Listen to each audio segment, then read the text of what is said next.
शानदार एक्शन भारतीय बाजारों में एक बार फिर से आपको आते हुए दिख रहा है। वीकली एक्सपायरी से पहले निफ्टी 150 अंकों की छलांग लगाते हुए जबरदस्त मोमेंटम में, कई इंडेक्स आपको हाई पर आते हुए दिख रहे हैं और कई स्टॉक्स आपको जबरदस्त मोमेंटम में आ रहे हैं। तो कैसी रहेगी निफ्टी की वीकली एक्सपायरी, आखिरी 1.5 घंटे में कहां हो सकता है एक्शन, कौन से स्टॉक्स और सेक्टर्स पर रखनी है नजर, आइए बताते हैं आपको आने वाले 1.5 घंटे में। सबसे पहले तो एक बार नजर डाल देते हैं इस समय की बड़ी बातों पर। स्वागत है आपका जी बिजनेस के बंधन म्यूचुअल फंड स्टूडियो में। नमस्कार, मैं हूं दीपांशु भंडारी और सबसे बड़ी बात यही है कि बाजार जबरदस्त मोमेंटम पकड़े हुए हैं।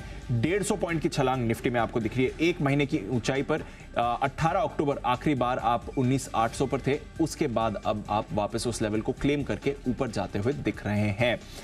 बैंक्स की तरफ से भी योगदान आ रहा है। 150 पॉइंट ऊपर बैंक निफ्टी भी है। 44,350 के लेवल के आसपास कारोबार हो रहा है। ऑटोज यहां से है सबसे बड़ा योगदान और रिकॉर्ड ऊंचाई पर आपको ऑटो इंडेक्स इस समय आते हुए दिख रहा है। बड़ी खरीदारी वहां पर हो रही है, बट ऑटोज के साथ साथ आईटी पर भी रखिए नजर। यहां पर सबसे बड़ी गेन आ रही है। इनफैक्ट लीड गेनर इस समय आईटी स्टॉक्स ही दिखेंगे। मिड और स्मॉल कैप्स यहां पर कोई परेशानी नहीं है। लाइफ हाई पर आपको एक बार आते हुए दिख रहे हैं। लाइफ हाई एक बार स्मॉल कैप इंडेक्स ने कल बना ही लिया था, जिसको आज एक्सटेंड कर रहा है। मिड कैप भी आपका लाइफ हाई के करीब आ चुका है। और इन सब के बीच ग्लोबल संकेत पिछले कुछ दिनों से स्टेबल बने हुए हैं। इस समय भी अगर आप देखें, डाउ फ्यूचर्स रिकवरी के साथ एकदम फ्लैट, नैस्डैक फ्यूचर्स मामूली गिरावट, यूरोप के बाजारों में भी ठीक ठाक कारोबार हो रहा है। तो बाजार का ब्रेथ काफी मजबूत है। ग्लोबल क्यूज आपके सपोर्टिव हैं। मिड और स्मॉल कैप लाइफ हाई पर हैं और इंडिसेस में बड़ा एक्शन आते हुए दिख रहा है। तो क्या करना है फिर आने वाले 1.5 घंटे में और इस समय बाजार की रीडिंग क्या है, आइए एक बार जरा अनिल जी से भी इस पर बात की जाए। Anil ji, good afternoon, very good afternoon या very very good afternoon? Excellent. Excellent, goodest afternoon. हाँ, गुडियस्ट, द बेस्ट, बढ़िया है सर, बहुत बढ़िया, नो कंप्लेंट्स। मैं तो धन्यवाद देना चाहता हूँ उन सभी लोगों को जिन्होंने शुरुआत के आधे पौन घंटे निफ्टी को लाल निशान सुस्त रखा। हम उसका वो तहे दिल से शुक्रगुजार हैं। एब्सोल्युटली। और उन सभी लोगों का तहे दिल से शुक्रिया जो हर रोज मार्केट को एक बार तो नीचे लेकर जाते हैं, मौका देते हैं खरीदारी करेगा। कल भी हुआ था। और उससे सबसे बड़ा फायदा दीप ये है कि आपको इंतजार नहीं करना पड़ता ओवरनाइट रिस्क लेकर। Correct sir. रोज खरीदो, रोज बेचो, रोज एंट्री मिलती है और रोज एग्जिट भी मिलता है। अब इससे ओवरनाइट पोजीशन रखने की जरूरत ही नहीं है। जब रोज आपको नेक्स्ट सुबह जहाँ क्लोजिंग उससे नीचे मिल रहा है और रोज आप डे हाई के आसपास जाकर बंद हो रहे हैं, तो इससे बढ़िया मार्केट क्या होगा। रहा सवाल बाकी ऐसे रोज रोज नहीं करने वालों के लिए, तो पैसा बनाने का सिंपल सिस्टम है ही अपना।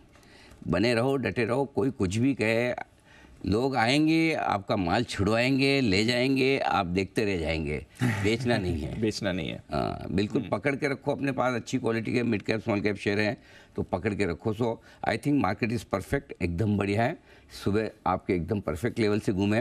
19,575, 19,625 परफेक्ट सपोर्ट जोन था, 627 से घूम गए। बैंक निफ्टी आपका 44,150 से ही घूम गया, तो और भी नीचे आया नहीं। सो आई थिंक दोनों ही इंडेक्स आपके लिए परफेक्ट ट्रेड कर रहे हैं और मौका खरीदारी की तरफ ये हमें देखकर धीरे धीरे डाउ भी सुधरने की कोशिश कर रहा है। करे, अच्छी बात है, ना करे, देखिए अब हमें डाउ से क्या है, बहुत एक्सीडेंट नहीं चाहिए। यस। कितना बढ़े, कम बढ़े, ज़्यादा बढ़े, अपनी जगह बस टिका रहे, उतना काफ़ी। बिल्कुल, खराब मत करें मूड, बस टिके रहें, वो अच्छी बात है।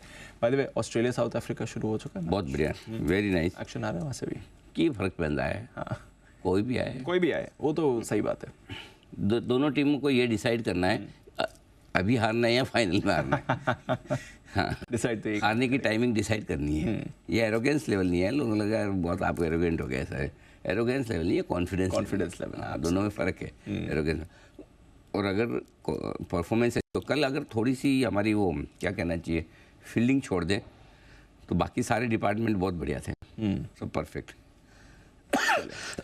तैयार हो जाइए, सुपर पैक्ड संडे होने वाला है। उससे पहले आज जबरदस्त एक्शन हमारे बाजार में बना हुआ है। थोड़ी देर में स्ट्रेटजी लेनी है आपसे और बात भी करनी है हमारे। एक ही चीज़ बाजार के डायरेक्शन के बारे में कहना चाहता हूँ, ये कि इस बात की पूरी संभावना दिख रही है कि अगर डाउ फ्यूचर्स जो फ्लैट है अभी 4-5 पॉइंट ही अगर यही रहे, ना भी बढ़े, तब भी हमारे बाजार डे हाई पर बंद होने को तैयार हो रहे हैं। पहली चीज़ 19,840, 19,900, अब ये दो नए टारगेट हैं निफ्टी के ऊपर की तरफ के। आज का हमारा फाइनल टारगेट 19,840 का, लगभग वहाँ तक पहुँच रहे हैं।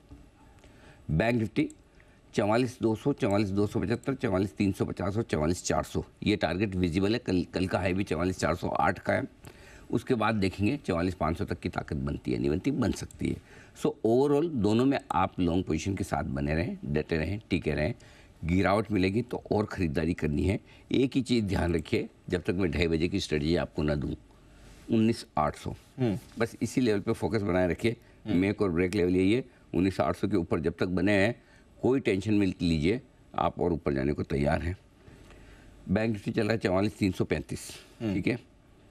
44,500 ऊपर थोड़ी रुकावट की रेंज, उसके आसपास आएगा तो थोड़ी प्रॉफिट बुकिंग आएगी। 44,200 आएगा तो वापस खरीदारी आएगी। अभी इसी को लेके चलिए, बाकी बाद में देखते हैं। 2:30 बजे डेटा का विश्लेषण पूरा। एक और चीज़ तो मैं बता ही चुका हूँ, बने रहें, डटे रहें, बिल्कुल।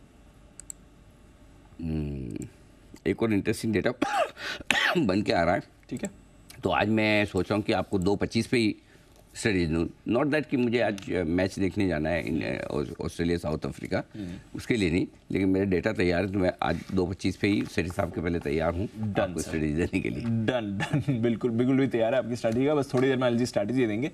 आइए तब तक तैयार हैं आशीष और नुपुर इवेंट्स और खबरों के साथ। आशीष, गुड आफ्टरनून, बताएं इंपॉर्टेंट इवेंट्स कौन से आने वाले दिन? Good afternoon Deepanshu. सबसे पहले अगर आप देखें तो टाटा स्टील लॉन्ग प्रोडक्ट्स, यहाँ पर आज ट्रेडिंग रुक जाएगी क्योंकि टाटा स्टील के साथ जो है मर्जर इफेक्टिव होगा। साथ में अगर आप देखें तो यूएस के मार्केट्स पर नजर रखिएगा। इंडस्ट्रियल प्रोडक्शन का डेटा आएगा अक्टूबर महीने का। बात करें कल के बड़े इवेंट्स की तो ढेर सारे स्टॉक ऐसे हैं जहाँ पर आपको डिविडेंड का एक्शन देखने को मिलेगा। डिविडेंड का एडजस्टमेंट है, एक एक करके डिविडेंड का अमाउंट और स्टॉक के प्राइस बता देता हूँ। देखिए IRCTC यहाँ पर 2.5 रुपये का डिविडेंड है, मेट्रोपोलिस में 4 रुपये का, इन्फो एज में 10 रुपये का, यूनाइटेड स्पिरिट्स में 4 रुपये का और MRF में भारी भरकम पूरे 3 रुपये का डिविडेंड है। इसका भी एडजस्टमेंट आपको देखने को मिलेगा। पेज इंडस्ट्रीज 75 रुपये, टाटा स्टील लॉन्ग प्रोडक्ट्स के साथ जो है वो मर्जर इफेक्टिव हो जाएगा कल से। इसके अलावा छत्तीसगढ़ स्टेट इलेक्शन के फेज़ 2 हैं, मध्य प्रदेश में भी स्टेट इलेक्शंस हैं तो वहाँ पर भी नज़र रखेंगे। साथ में अगर आप देखें तो यूरोप के मार्केट्स में CPI आएगा अक्टूबर के महीने का और यूएस में यानी अमेरिका में हाउसिंग स्टार्ट्स आएंगे अक्टूबर महीने की। सैटरडे की बात करें तो कैश में रिजल्ट हैं ESAF स्मॉल फाइनेंस बैंक के Q2 के रिजल्ट आएंगे और केन्स टेक्नोलॉजीज यहाँ पर बोर्ड की बैठक है और पूंजी जुटाने पर जो है बोर्ड विचार करेगा। ओके, ये है आपके लिए कुछ इंपॉर्टेंट ट्रिगर्स आने वाले दिनों के लिए। नुपुर, बताएं आज की खबरें कौन सी? Good afternoon. बिल्कुल, गुड आफ्टरनून। सबसे पहले हीरो मोटोकॉर्प के साथ शुरुआत करते हैं। फेस्टिव सीजन की बिक्री पर कंपनी की तरफ से अपडेट आते हुए दिखा है। उनका कहना है कि रिकॉर्ड सेल्स रहे। 32 दिन का जो फेस्टिव सीजन था उस दौरान जो सेल्स ग्रोथ है वो करीबन 19 से बढ़ती हुई नजर आई है और यूनिट्स भी देखें तो 14 लाख यूनिट से ज़्यादा की यूनिट्स कंपनी ने बेचे इस पीरियड के दौरान। तो हीरो मोटो बाद फोकस में यूको बैंक, जहाँ पे बैंक ने IMPS मामले में करीबन 650 करोड़ रिकवर किए और 170 करोड़ की रिकवरी के लिए कार्रवाई फिलहाल जारी है। तो यूको बैंक भी फोकस में। डीवी स्लैब के लिए थोड़ी नेगेटिव खबर आती हुई दिखी, जहाँ पे कंपनी को करीबन 164 करोड़ का GST डिमांड नोटिस मिला है, तो ये स्टॉक पर भी रखना है ध्यान। ऑयल एंड गैस स्टॉक्स पे आज फोकस में क्योंकि क्रूड ऑयल पर विंडफॉल टैक्स में 3500 प्रति टन की कटौती की गई है। डीजल पर विंडफॉल टैक्स में 1 रुपये की कटौती की गई है और साथ ही साथ जो 2 रुपये से 1 रुपये कर दिया गया है, 2 रुपये से घटा के 1 रुपये किया गया। विंडफॉल टैक्स पहले जो 9,800 था उसे घटा के 6,300 प्रति टन किया गया है। पेनार इंडस्ट्रीज पॉजिटिव न्यूज़ है कंपनी के लिए। कंपनी को करीबन 670 करोड़ के नए ऑर्डर मिले। अलग अलग कारोबार में ऑर्डर मिलते हुए दिखे। लास्ट में रिलायंस, एयरटेल और वोडाफोन तीनों टेलीकॉम कंपनीज पर आपको नज़र रखनी है क्योंकि जियो ने अगस्त में करीबन 32.5 लाख नए ग्राहक को जोड़ा है। एयरटेल में देखें तो करीबन 12 लाख नए ग्राहक जोड़ते हुए दिखे और वोडाफोन आइडिया में अगस्त में सिर्फ 50,000 ग्राहक गंवाए हैं। तो ये पॉजिटिव न्यूज़ वोडाफोन आइडिया के लिए। और लास्ट में बल्क डील्स है जहाँ पे ICICI बैंक 33 लाख शेयर्स के कई सौदे हुए। भारतीय Airtel 21.5 lakh, Petronet LNG 35 lakh shares और लास्ट में एक्सिस बैंक 10 लाख शेयर के इक्विटी एक्सचेंज होते हुए नजर आए। ओके, तो ये हैं ढेर सारी खबरें जिन पर आज है आपके लिए भरपूर एक्शन तो बाजार में है। जहाँ 142 अंक ऊपर निफ्टी आपको दिख रहा है दिन के हाई पॉइंट के आसपास, बैंक निफ्टी 44,350 के आसपास और सेंसेक्स पूरे 500 अंकों की दमदार उछाल के साथ ट्रेड करता हुआ दिख रहा है। मिड कैप और स्मॉल कैप शेयरों में नए हाईज बनते हुए दिख रहे हैं। स्मॉल कैप ने बनाया, मिड कैप ने भी बना दिया, क्या बनाना बाकी है? वापस लाइफ आई, मिड कैप बन गया, मिड कैप भी बन गया, बधाइयाँ। तो मिड कैप और स्मॉल कैप शेयरों का 20,200 आ चुका है लाइफ हाई। 41,686 लास्ट हाई था 12 सितंबर का, वहां से थोड़ा करेक्ट हुआ, आज उसको क्रॉस करके 41,700 के ऊपर ट्रेड कर रहा है। बिल्कुल, तो 2 महीने की ऊंचाई, 2 महीने बाद लाइफ हाई पर आ गए। ये देख लीजिए आपके सामने, जहां 23 अक्टूबर को जो लोज बने थे 26 अक्टूबर को, हाँ, वहां से बाजार मुश्किल से 15 दिन भी नहीं हुए और आपको देखिए फर्स्ट क्लास नए हाइज बनाता हुआ दिख रहा है। आइए शुरुआत करते कार्यक्रम की। बंसल जी, कुणाल जी हैं जुड़ चुके हैं हमारे साथ, सुमित जी और हिमांशु जी भी हैं, मेहुल कोठारी साहब के भी बड़े दिनों बाद हो रहे हैं दर्शन, और वागले साहब भी क्लोजिंग शो में हमेशा समय से पहले आने के लिए माने जाने जाते हैं। तो आइए शुरुआत उन्हीं से की जाए, बिगुल वागले का wonder.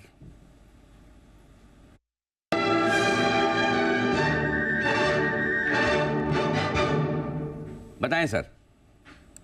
Anil ji good afternoon, Deepanshu good afternoon. Anil ji मैं आपसे एक सवाल पूछना चाहता हूँ। जी सर पूछिए। आप कल तो मैच के लिए गए थे मुझे पता है, क्या फाइनल में भी जाने वाले हैं? बहुत दबाव बहुत है मेरे ऊपर कुणाल जी की तरफ से और बाकी लोगों की तरफ से भी, और उनका ये मानना है कि जब आज तक मैं स्टेडियम में जाके वर्ल्ड कप का मैंने कोई भी मैच देखा है तो उसका इतिहास ये कहता है कि वो मैच इंडिया हारी नहीं है। यस। अब आप बताएं, जैसा आप बड़े हैं, हम सब में वरिष्ठ हैं, बुजुर्ग भी हैं, वृद्ध तो नहीं कहूँगा, बुजुर्ग जरूर कहूँगा, सीनियर सिटीजन कहूँगा, आप जैसा कहें सर।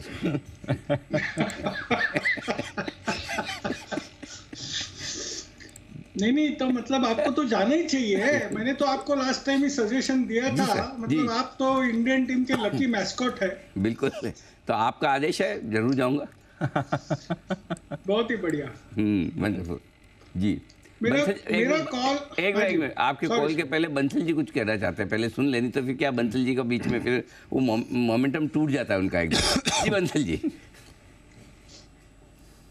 अनिल जी दो चीजें हैं। एक तो अनिल जी वागले जी को बोलना चाहूंगा कि आजकल वो सवाल बहुत पूछ रहे हैं, और दूसरा अनिल जी एक चीज आपकी काइंड अटेंशन, मतलब कि काइंड नोटिस में लाना चाहूंगा कि वागले जी इज द ओनली पैनलिस्ट जो जब टीवी पे नहीं होते अनिल जी बिजनेस नहीं देख रहे होते हैं। अगर देख रहे होते तो उनको मालूम होता कि सुबह आपने बोला है कि फाइनल मैच देखने जाएंगे, क्योंकि बाकी सब लोग अनिल जी जितने भी पैनलिस्ट अनिल जी जब वो हिंदुस्तान में होते हैं तो जी बिजनेस देख रहे होते हैं, चाहे वो शो पे हो या ना हो, और अनिल जी अनम्यूट होता है तो देखिए, और वागले जी को मालूम नहीं है कि सुबह आपने अनाउंस करा है, तो इस चीज को अनिल जी काइंडली नोट कर लें अनिल जी। इसमें एक जांच कमेटी बनाई जाएगी, उसकी रिपोर्ट आएगी, उसके बाद उसकी सिफारिशों पर विचार करेंगे। जिन तरह के बंसल जी का सुझाव अच्छा है। जी वागले साहब बताएं सर आपका स्टॉक आज का। जी अनिल जी मैं बंसल जी के चार्जेस एक्सेप्ट ही कर लेता हूँ, मैं डिनाई नहीं करता। बात ही खत्म हो गई। बंसल जी का इस तरह से, मतलब बंसल जी मेरी हार्दिक सहानुभूति आपके साथ, जो किया वागले साहब ने आपके साथ वो अच्छा तो नहीं किया बिल्कुल भी। जी सर।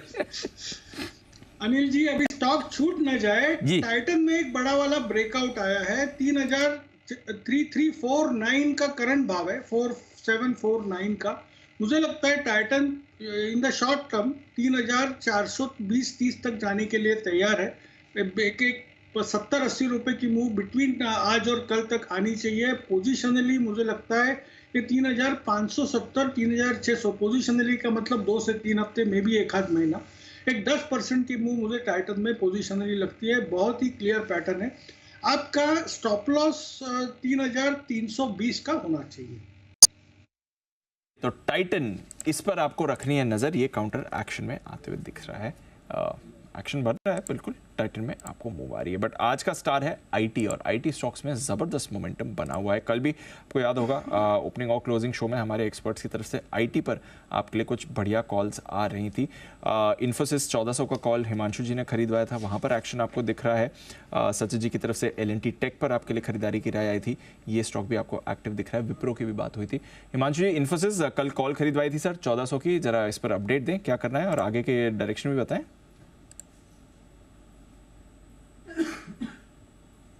Good afternoon everyone. देखिए, जहां तक उस कॉल का सवाल है तो डेफिनेटली उसके टारगेट्स ओवर अचीव हो चुके हैं, और मुझे लगता है कि आज ऐसा मतलब स्क्रीन देखकर ऐसा लग रहा था कि कोई बड़े फंड्स स्पेसिफिकली आईटी के स्टॉक्स इररिस्पेक्टिव ऑफ भाव बास्केट ऑर्डर्स प्लेस कर रहे थे। दोपहर से मेरा ऐसा मानना है कि लार्ज कैप आईटी स्टॉक्स में भी, चाहे TCS, Infosys, HCL tech, L and T Mindtree, सब में जिस तरह की खरीदारी देखने को मिली है, मुझे लगता है कि ये जो तेजी का ट्रेंड है ये आने वाले कुछ दिनों तक रह सकता है, और शायद अब की बार आईटी की तरफ से वो सपोर्ट निफ्टी को मिले जो पिछले कुछ हफ्तों या महीनों में मिसिंग था। तो मेरा ऐसा मानना है कि हर गिरावट पर अब आईटी स्टॉक्स में खरीदारी करनी चाहिए, और ना केवल मिड कैप आईटी स्टॉक बल्कि लार्ज कैप आईटी स्टॉक्स में भी अब बाइंग देखने को मिल सकती है। ओके, तो आईटी स्टॉक्स में करें खरीदारी, ये राय आपके लिए। आइए कुछ और बिगुल का वक्त है। पहले सुमित जी के पास चलेंगे, फिर मेहुल जी के पास। सुमित के सुपर हिट।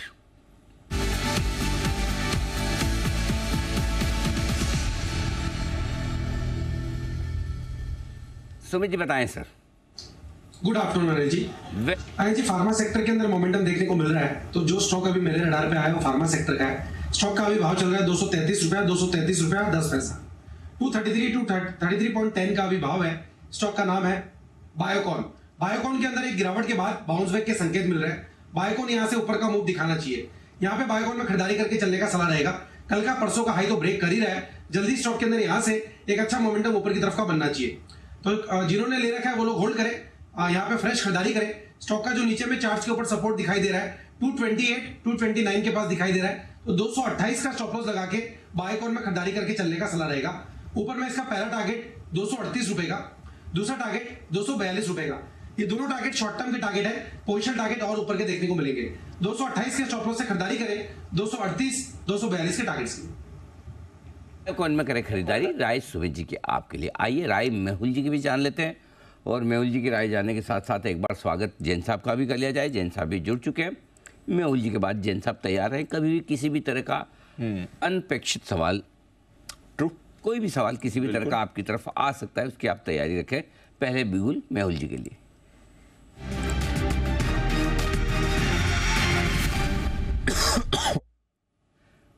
बताएं मेहुल जी। Good afternoon Anil ji, good afternoon Deepanshu. Anil ji, आज जो स्टॉक है बाय का है, पोजिशनल बाय है टाटा एलेक्सी। पहले भी मैंने एक बार कहा था कि 10,000 के हमारे टारगेट्स है इस पर। यहाँ पर आज एक फ्रेश ब्रेकआउट आया, तो यहाँ पर 8400 के आसपास चल रहा है। फ्रेश खरीदारी करके चलना है। 7900 का स्टॉप लॉस रहेगा। पहला टारगेट 9400 का रहेगा यहाँ से, और दूसरा अल्टीमेट जो टारगेट है वो 10,000 का रहेगा टाटा एलेक्सी में। के टाटा एलेक्सी सर बहुत बुलिश है आप, क्या बात है, कोई खास बात मेहुल जी?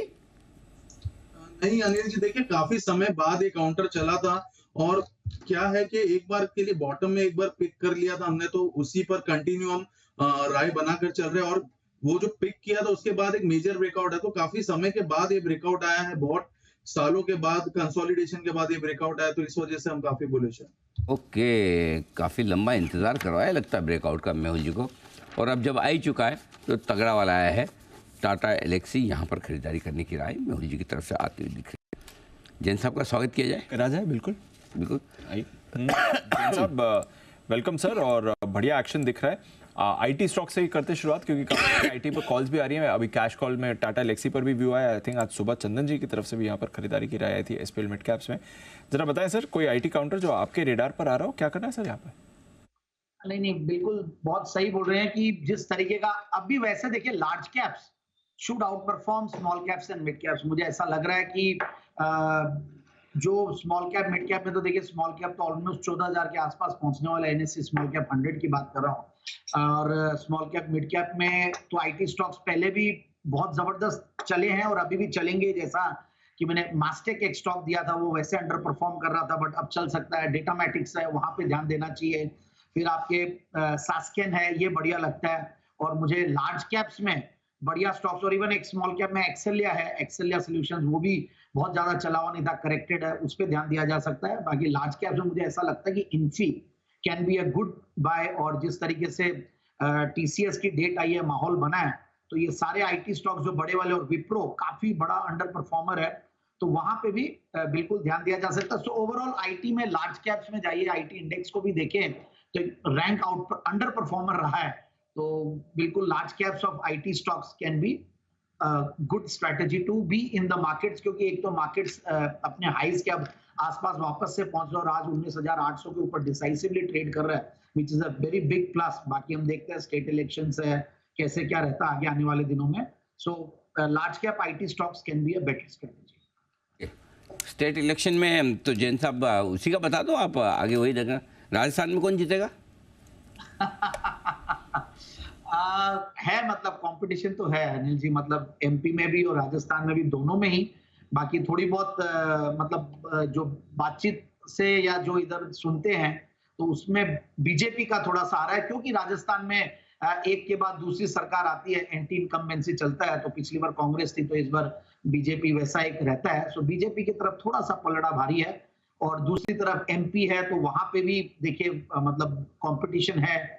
और छत्तीसगढ़ में थोड़ा सा बीजेपी के फेवर में नहीं है माहौल, जो सुनने को मिलता है और जो समझ रहे हैं लोगों से, क्योंकि स्टेट इलेक्शन का इम्पैक्ट रहता है, क्योंकि इमीडिएटली थोड़े दिनों बाद ही सेंट्रल इलेक्शंस रहते हैं. So let's see, but anyways state elections are stock specific and central elections are sector and market specific, तो थोड़ा अलग अलग है, बट स्टिल इलेक्शंस के रिजल्ट्स थोड़े बहुत तो इम्पैक्ट करेंगे.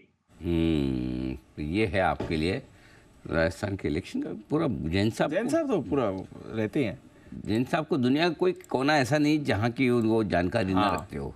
मतलब कहीं की नेटवर्क सॉलिड है यार. मतलब मैंने तो खाली राजस्थान का पूछा था, उन्होंने एमपी से लेके छत्तीसगढ़ तक का भी बताया. बाकी और कोई बचा हुआ तो वो भी बता दें जैन साहब. देखिए तेलंगाना है, मिजोरम है, उनका इतना ज्यादा इम्पैक्ट नहीं है. तेलंगाना ठीक है, तेलंगाना में भी ये क्लियर है कि वहाँ के रीजनल पार्टी पे ज्यादा वो रहता है. So overall Rajasthan and MP इन दोनों पे पूरी नजरें बनी हुई है. बाकी Chhattisgarh is discounted. So let's see, fingers crossed. बहुत ही बढ़िया, क्या बात है. जैन साहब ने हमें आउटलुक भी दे दिया इलेक्शन का भी, और इस बीच बाजार थोड़ी मजबूती और बनाते हुए दिख रहे हैं. दीप डे हाई पर हमारे 19,840 के आज के टारगेट के करीब पहुंचते हुए दिख रहे हैं. आज का done for the day kind of target हो रहा है अपना दीप, बिल्कुल लगभग आ रहे हैं. 840 की बात वाली थी अपने अपर लेवल्स पर, और यहीं पर आप देख रहे हैं 830 हो गया, 835 हो गया. अनिल जी हो गया 840 लगभग हो गया. अब इसके बाद सीधा जो लेवल है आपके लिए ऊपर की तरफ वो 19,900 का है. बीच में 60 पॉइंट में कोई खास ऐसा कोई भी रुकावट वाला लेवल है नहीं. 18,840 19,840 850 ये आखिरी पड़ाव है. इसके बाद सीधा आपके लिए अब 19,900 का लेवल निकल कर आता है अगर पहुंचे तो. Got it. तो चलिए 19,900 की तरफ निफ्टी नजर बना रहा है. अगर इस लेवल को क्रॉस कर लिया, फिलहाल डेज हाई पर 150 पॉइंट की मूव के साथ आप ट्रेड कर रहे हैं. आइए हिमांशु जी के लिए भी एक बिगुल. हिटमैन हिमांशु.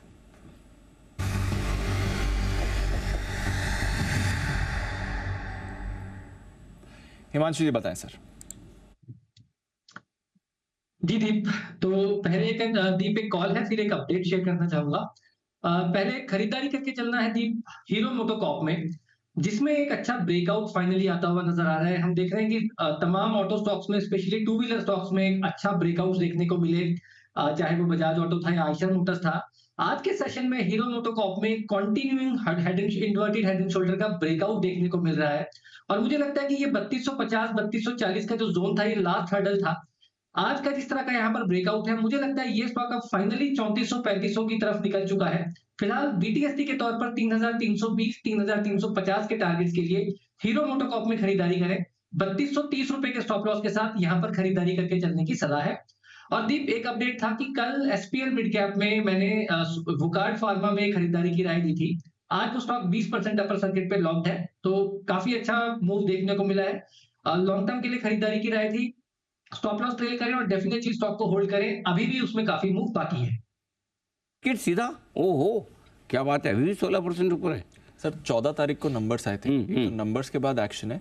दूसरा इन्होंने अपने डिस्क्लोजर में दिया है कि 2 इनके ड्रग्स से क्लिनिकल ट्रायल्स में थे, वहां से जो डेटा आ रहा है वो अच्छा आ रहा है, तो वहां से बाजार का पॉजिटिव मोमेंटम बन रहा है. हालांकि इन्होंने ये डिस्क्लोज नहीं किया कि क्या साइज था, इस ड्रग की अपॉर्चुनिटी आगे कितनी होती है, एग्जैक्टली किस ट्रीटमेंट के लिए इस्तेमाल होता है, बट वहां से बाजार का ऑप्टिमिज्म और बढ़ रहा है इस पर. तो 16% की बड़ी मूव आ रही है. नतीजों के बाद वो जो अपडेट था, दोनों का फैक्टर आप देख रहे हैं इस समय वर्क करते हुए स्टॉक के लिए आ रहा है वॉकआउट में. आइए चार्ट कॉर्नर के लिए चलते हैं राकेश जी कुलाल जी के पास.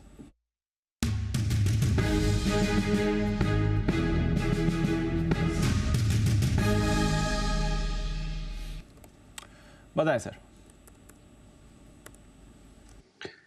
दीपांशु, हमारा चार्ट कॉर्नर पिक है दीपक नाइट्राइट. बेहतरीन टेक्निकल स्ट्रक्चर है. इसके अंदर एक अप मूव देखने को मिला था, स्टॉक में फिर करेक्शन आई और अब दोबारा से ऊपर चलने को तैयार है. आज के सत्र में एक पॉजिटिव क्रॉसओवर बोथ लीडिंग और लैगिंग इंडिकेटर्स पे देखने को मिल रहा है, और साथ में एक नेकलाइन 2140 2140 की एक नेकलाइन, एक रेजिस्टेंस को कैश सेगमेंट के अंदर स्टॉक तोड़ रहा है. ओवर टू कुणाल जी. देखिए दीपांशु, एक पैटर्न चार्ट पर बनता दिख रहा है जिसको inverse head and shoulder pattern कहते हैं. ब्रेकआउट आज के ट्रेड में आता हुआ दिख रहा है, और जिस तरह का मोमेंटम बन रहा है, हमें लगता है काफी समय से स्टॉक ने अंडर परफॉर्म किया है, तो एक आउट परफॉर्मेंस यहां पर अब देखने को मिल सकती है. तो इन स्तरों पर बाय करके चलें. स्टॉप लॉस जो है वो 2120 रुपए पर 2120 पर रखना है. पहला टारगेट होगा 2200 रुपए का, 2200 का पहला टारगेट, और 2250 का दूसरा टारगेट है, जिसके लिए दीपक नाइट्राइट के फ्यूचर्स में खरीदारी कराए. ओके तो ये है आपके लिए दीपक नाइट्राइट, यहाँ पर करनी है खरीदारी। कुछ दिनों पहले अनिल जी ने कह दिया था केमिकल्स रखिए नज़र, दिवाली में भी कहा था कि ये इस साल की थीम बन सकती है और अच्छा मोमेंटम यहाँ पर आ रहा है दीपक नाइट्राइट में। आइए, जैसा अनिल जी ने वादा किया था 2:25 को स्ट्रैटेजी है तैयार, लेते हैं अनिल जी का मार्केट व्यू।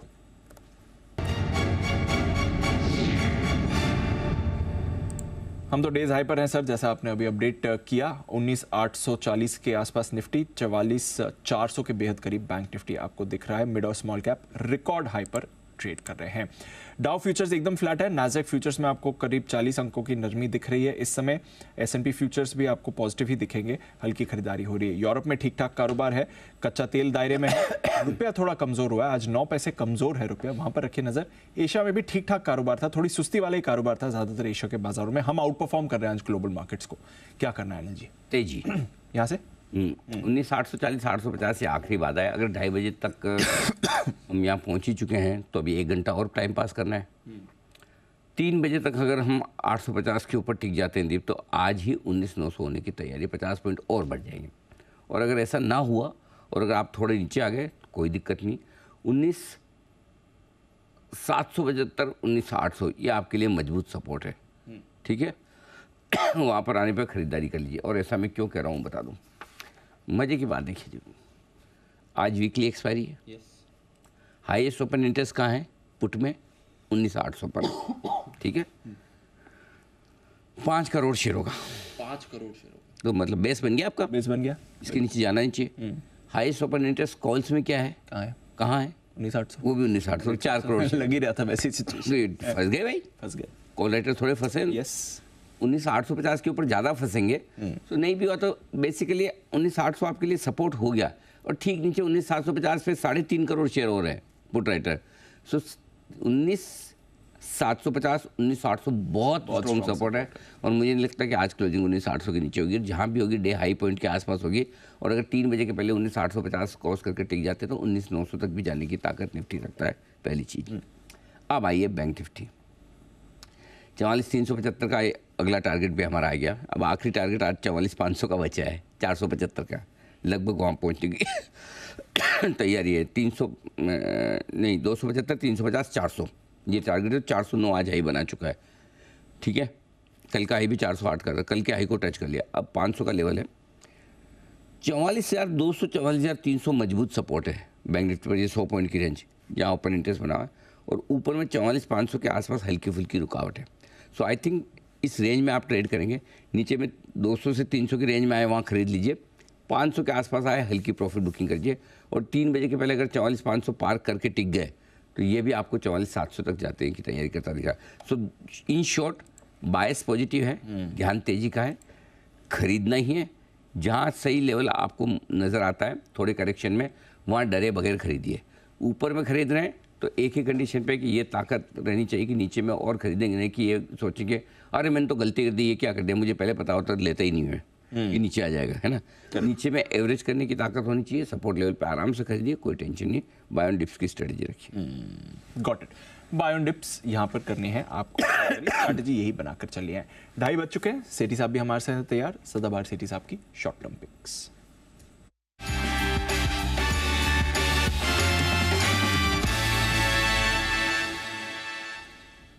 जी सेठी साहब, स्वागत है आपका। बताएं सर, 2 स्टॉक होंगे, दोनों कैश मार्केट के बराबर? Good afternoon Anil ji, good afternoon Deepanshu. बिल्कुल अनिल जी, दोनों स्टॉक्स है, दोनों कैश मार्केट के हैं। और अनिल जी, बाजार में तो तूफानी तेजी चल रही है और अब तो large caps, small caps, mid caps सभी परफॉर्म कर रहे हैं। और आज तो अनिल जी सुबह आपका कॉल बहुत बिल्कुल इम्फेटिक और सही था कि जब गिफ्ट निफ्टी दिखा रहा था कि बहुत ही मतलब एक रेंज बाउंड बाजार रहेगा, वहां से एक धुआंधार तेजी हुई है। और अनिल जी, आज सुबह मैं ओपनिंग शो में था, प्री मार्केट मैंने 4 स्टॉक्स दिए थे, चारों कमाल कर रहे हैं। टाटा मोटर्स था, पीएनबी, डीएलएफ और एनटीपीसी, चारों बहुत अच्छा कर रहे हैं। ये मार्केट से अच्छे हैं तो सब स्टॉक से अच्छा कर रहे हैं। तो मार्केट अच्छे होने में ये सब थोड़ी अच्छे हैं, मैं बताऊं आपको, एक रुको, क्या बात कर रहे हो आप। बीएसई पर 2242 शेयर मजबूत हैं, 1700 शेयर नीचे हैं, तो सब अच्छे मत बोलो आप इसे, मैं डेटा के साथ बता रहा हूँ। एनएससी पे 1300 शेयर मजबूत है, 950 कमजोर है। अब बोला आपके 4 में से 4 ऊपर, इसलिए आपको लग रहा है सब अच्छे हैं। सब अच्छे नहीं है, आपने अच्छे सेलेक्ट किए हैं। और रहा सवाल आज की 2 पिक का, तो मैंने आज, आपने बोला नहीं मैंने कैसे अंदाज लगाया कि आज 2 पीक दोनों कैश मार्केट की होंगी। बाप रे, गजब किया अनिल जी, मतलब बहुत ही मुश्किल काम कर दिया। नहीं, आज तो मैं गलत पढ़ने वाला ही था, ये तो मेरी किस्मत अच्छी थी। मुझे लगा सेठी साहब बोलेंगे आज 2 नहीं 4 पीके, क्योंकि कल की 2 दे नहीं पाया मैं। अच्छा। तो भी मैंने रिस्क लेके बोला कि आज की 2 तो आज तो बड़ा रिस्की कॉल था मेरा, आप गलत भी साबित कर सकते थे मुझे। जी सर, बताएं आज का पहला शेयर। बिल्कुल अनिल जी, मैं कल दोपहर को जुड़ नहीं पाया था, बट कल सुबह एक कॉल दिया था तो एक ही एक्स्ट्रा होता। तो और अनिल जी वो 3 कॉल से ये 26 अक्टूबर याद आता अनिल जी, जो बार बार आप भी दोहराते हैं, जिस दिन बाजार ने बॉटम बनाया। हाँ अनिल जी, उस दिन वाला स्टॉक VPRPL, उस दिन विष्णु प्रकाश आर पोंगलिया मेरा एक स्टॉक था 185 के लेवल पे, आज वो 11-12% ऊपर है अनिल जी, 225 के हाइज करे उसने। क्या बात है, वंडरफुल, वेरी नाइस, बधाई हो सर। बताएं सर आज की भी। अनिल जी, आज का जो पहला स्टॉक है, स्टॉक का नाम है नेट वेब टेक्नोलॉजीज, जो अभी 811-812 के लेवल्स पे ट्रेड कर रहा है। ये कंपनी हाई एंड सर्वर्स और सिस्टम्स और सुपर कंप्यूटर्स वगैरह बनाती है। मतलब एक जबरदस्त कंपनी है और एक जबरदस्त सेक्टर को कैटर करती है। मतलब जितने ये क्रिटिकल सेक्टर्स है, जैसे IT है, डिफेंस है, डेटा सेंटर, बैंकिंग, इन सब में जो सुपर कंप्यूटर्स लगते हैं या डेटा सेंटर में जो सर्वर्स लगते हैं, वो सब ये कंपनी बनाती है। हाल ही की लिस्टिंग है, लिस्टिंग जबरदस्त रिस्पांस मिला था, IPO को 90 टाइम सब्सक्राइब हुआ था, 500 रुपए में इशू आया, वहां से अच्छे अपसाइड करे, फिर थोड़ा करेक्ट हुआ स्टॉक, बट मुझे लगता है बहुत अच्छे लेवल्स पे ये स्टॉक आ गया जहां पे खरीदारी करने का बिल्कुल मौका है। और जिस तरह से सरकार का फोकस है मेक इन इंडिया को बढ़ावा देना है, और खास करके इलेक्ट्रॉनिक्स मैन्युफैक्चरिंग पे भी सरकार का बड़ा फोकस है, और हाल ही में 1 नवंबर से कुछ इंपोर्ट पे रिस्ट्रिक्शंस भी इंपोज किया है हाई एंड सर्वर्स पे, तो उसका एक बड़ा बेनिफिट इस कंपनी को हो सकता है।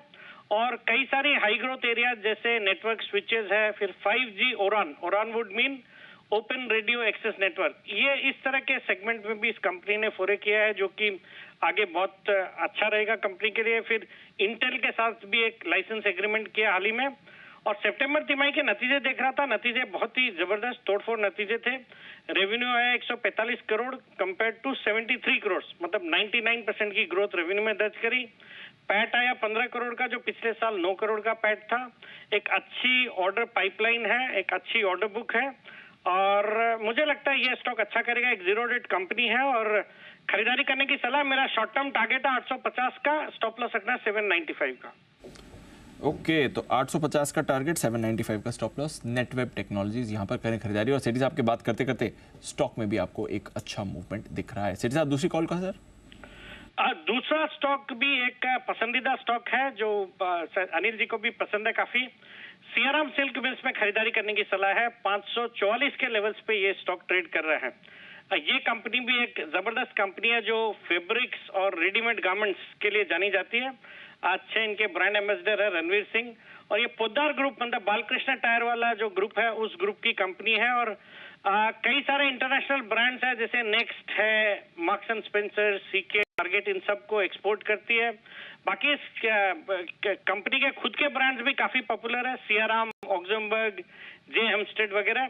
और ये वेडिंग सीजन का एक प्ले है, हम देख रहे हैं वेडिंग सीजन शुरू होने जा रहा है इस साल का, और काफी स्ट्रांग वेडिंग सीजन है। और हम इस कैटेगरी, इस सेगमेंट की जितनी कंपनियां, जैसे ज्वेलरी वाली कंपनियां हैं, चाहे वो टाइटन, कल्याण, सेनको, सब अच्छा कर रही है। मुझे लगता है ये वेडिंग का भी एक अच्छा प्ले होगा सियाराम सिल्क मिल्स।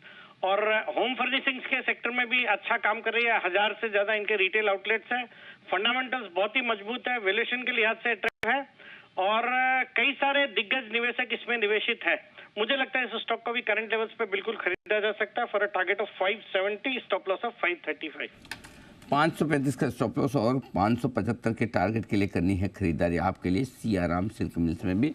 हमारी भी रिकमेंडेशन लिस्ट में काफ़ी लंबे समय से रहा है, अब तो मेरे ख्याल से 2 साल होने आए हैं लगभग, लेकिन वहाँ से डबल से ज़्यादा हो चुका है ये स्टॉक। अच्छी एक्शन सियाराम सिल्क मिल्स में भी आती हुई दिखी है। धन्यवाद सेठी साहब ये बेहतरीन पिक्स के लिए आपका।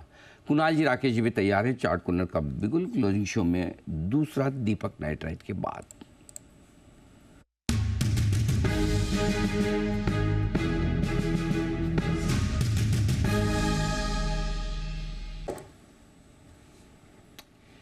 जी बताएं सर। अनिल जी देखिए, आपने बताने को बोला है तो बता रहा हूँ। अप्रैल का महीना था, साल 2021 था, बहुत 210 215 के अराउंड का था। सियाराम सिल्क जो आपने जब कवर करा था, तो अनिल जी महीना साल टाइम सब बता दिया अनिल जी आपको। कि बीमारी आपको कब से लगी? अनिल जी देखिए, आपको तो बताया हुआ है कि लोग आपको ट्रैक करते हैं, मतलब कि जो कहीं आप स्टॉक पिक्स देते हैं ना, तो ये नहीं होता अनिल जी, जो ट्रैक कर रहे हैं वो इमीडिएटली आजकल का हिसाब किताब कर रहे हैं, लंबी अवधि का नजरिया बना के अनिल जी लोग ट्रैक कर रहे होते हैं। तो हमारे ऑफिस में भी बंदा बैठा हुआ आपको ट्रैक करता है, चीजों को नोट करता है। कई बार कुणाल जी तंग कर रहे होते हैं तो मैं नोट नहीं कर पा रहा होता हूँ। तो अनिल जी प्रोफेशनल काम है, तो आपको महीना साल और दाम बता दिया अनिल जी। सियाराम सिल्क उस समय तक तो मैं अनिल जी स्टॉक को ट्रैक भी नहीं कर रहा था, उस दिन के बाद से इसको ट्रैकिंग में डाला था अनिल जी। अच्छा, तो जो बंदा ट्रैक कर रहा है वो खाली हमारी कर रहा है कि आपकी भी कर रहा है? नहीं अनिल जी देखिए, आपके चीजें होती है ना, जैसे कई चीजें मल्टीफोल्ड हो जाती हैं। जैसे डीएलएफ आपने नवंबर दिसंबर में अनिल जी 2022 में निकाला था। अच्छा वैसे तो सिर्फ आप ही को ट्रैक कर रहा है अनिल जी, सिर्फ आप ही को ट्रैक कर रहा है अनिल जी। वेरी गुड, बहुत बढ़िया। मैं कहाँ मेरे मतलब जासूस पहले मुझे पता ही नहीं। जी कुणाल जी। अनिल जी देखिए, कोई बंदा ट्रैक नहीं कर रहा है अनिल जी। अभी हाल में भाभी जी का जन्म दिवस भूल गए थे बंसल जी, उसके बाद से अनिल जी सारी पुरानी और गुजरी हुई तारीखें एक साथ याद आ गई हैं, तो इसीलिए अनिल जी बता रहे हैं, तो इसलिए कोई ट्रैक। बहुत ही बढ़िया, बढ़िया बढ़िया बढ़िया, वेरी नाइस। लेकिन आपने पुरानी यादें ताज़ा कर दी बंसल जी, उसके लिए धन्यवाद।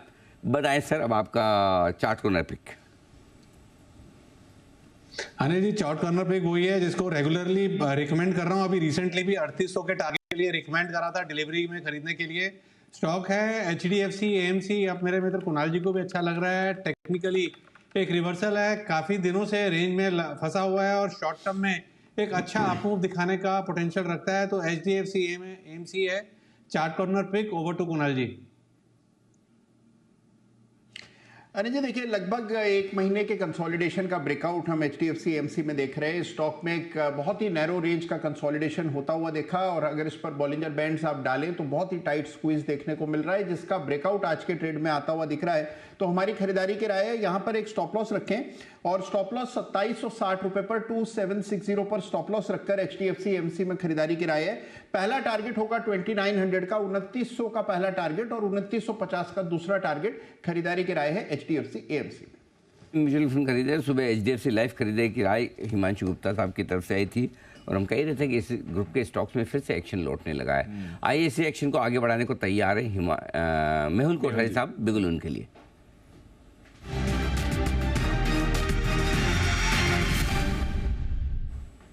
मेहुल जी बताएं सर। अनिल जी, कैश का स्टॉक रडार में आया है, बहुत ही बेहतरीन ब्रेकआउट आया है मुकुंद लिमिटेड। शायद हमने एक आध बार SPL में कवर भी किया है इसको। यहाँ पर 177 के आसपास ट्रेड कर रहा है। 170 के स्टॉप से बाइंग करनी चाहिए इसमें, और 190 का टारगेट रहेगा आने वाले 1 या 2 हफ्ते में। सो मुकुंद लिमिटेड बाई की सलाह रहेगी। मेहुल जी की तरफ से राय आती हुई। सुमित जी के लिए एक बिगुल, सुमित का सुपर हिट।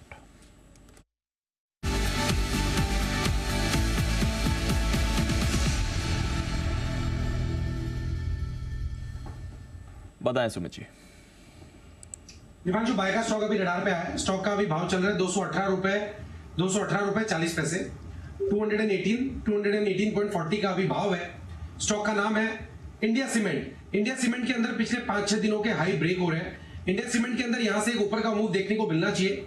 जिन्होंने लॉन्ग पोजीशंस बनाया वो लोग अभी होल्ड कर सकते हैं, क्योंकि जस्ट स्टॉक के अंदर मोमेंटम बना है और पिछले 6 दिनों के हाई स्टॉक अभी आज ब्रेक कर रहा है। इंडिया सीमेंट के अंदर 220 के ऊपर क्लोजिंग मिलने पे मोमेंटम यहां से और ऊपर का बनेगा और फिर एक बढ़िया मूव ऊपर की तरफ का देखने को मिल सकता है। खरीदारी करें, जिन्होंने ले रखा है वो लोग होल्ड करें। स्टॉक का जो नीचे में चार्ट्स के ऊपर सपोर्ट दिखाई दे रहा है वो करीब 213 रुपए 214 रुपए के पास है।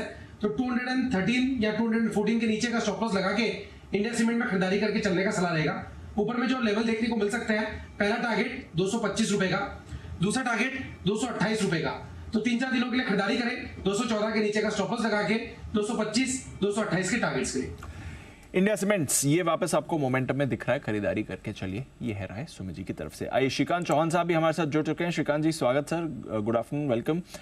बढ़िया मोमेंटम है बाजार और कंजम्पशन में तो अच्छा एक्शन आ ही रहा है। जुबिलेंट फूड ये एक स्टॉक है विद इन कंजम्पशन बास्केट जो अच्छी परफॉर्मेंस दिखा रहा है। एक बार इसका चार्ट भी पुल अप करिए, डेज हाई पर ही ट्रेड कर रहा है इस समय, क्या कर रहा है इस चार्ट पर जरा बताएं sir. Deepanshu good afternoon, Anil ji good afternoon. तो देखिए अगर जुबिलेंट फूड की अगर बात करें तो यस, यहाँ पे आज हमने अच्छा खासा एक रिवर्सल ट्रेंड देखा है, लेकिन मुझे लग रहा है कि अभी भी अगर देखा जाए तो कंजम्पशन स्पेस में काफी सारा जो शॉर्ट पोजीशन है उसी में कुछ शॉर्ट कवरिंग हो रहा है, या तो शायद कुछ मार्केट के साथ एक अपवर्ड एक्टिविटी देखने मिल रही है, लेकिन मुझे नहीं लगता कि ये जो भी ट्रेंड है वो काफी सस्टेनेबल ट्रेंड है। जो भी ट्रेंड इमर्ज हो रहा है वो या तो मेटल्स में हो रहा है या तो फिर आईटी स्टॉक्स में हो रहा है। बट अगर इस पर्टिकुलर स्टॉक की अगर बात करें तो मुझे लगता है कि इसने एक इंपॉर्टेंट लेवल को क्रॉस किया है, 520 को, काफी बड़ा रेजिस्टेंस था। अभी जो नेक्स्ट इंपॉर्टेंट लेवल निकल के आ रहा है वो है 545 से लेकर 550 के करीब का। तो अगर इसमें कोई भी अगर एक रिबाउंड अगर आ रहा है और अगर ये कंटिन्यू हो रहा है तो उन लेवल्स के करीब यानी कि 545 के करीब पोजीशंस को कम किया जा सकता है। ओके, तो ये है आपके लिए जुबिलेंट फूड पर राय आती हुई श्रीकांत जी की तरफ से। आइए हिमांशु जी भी तैयार है, एक और बिगल उनके लिए आ रहा है हीरो मोटोकॉर्प के बाद। हिट पेन हिमांशु।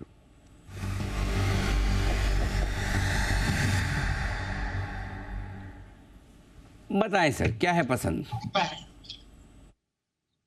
दो दिन शो में पसंद था इन्फोसिस, आज दोपहर 12:40 के फोनर पे HCL टेक पसंद था जहां पर कॉल ऑप्शन दिया था, और अब एक और दिग्गज आईटी पसंद है L&T Mindtree LTIM, जिसके फ्यूचर्स में खरीदारी करनी है।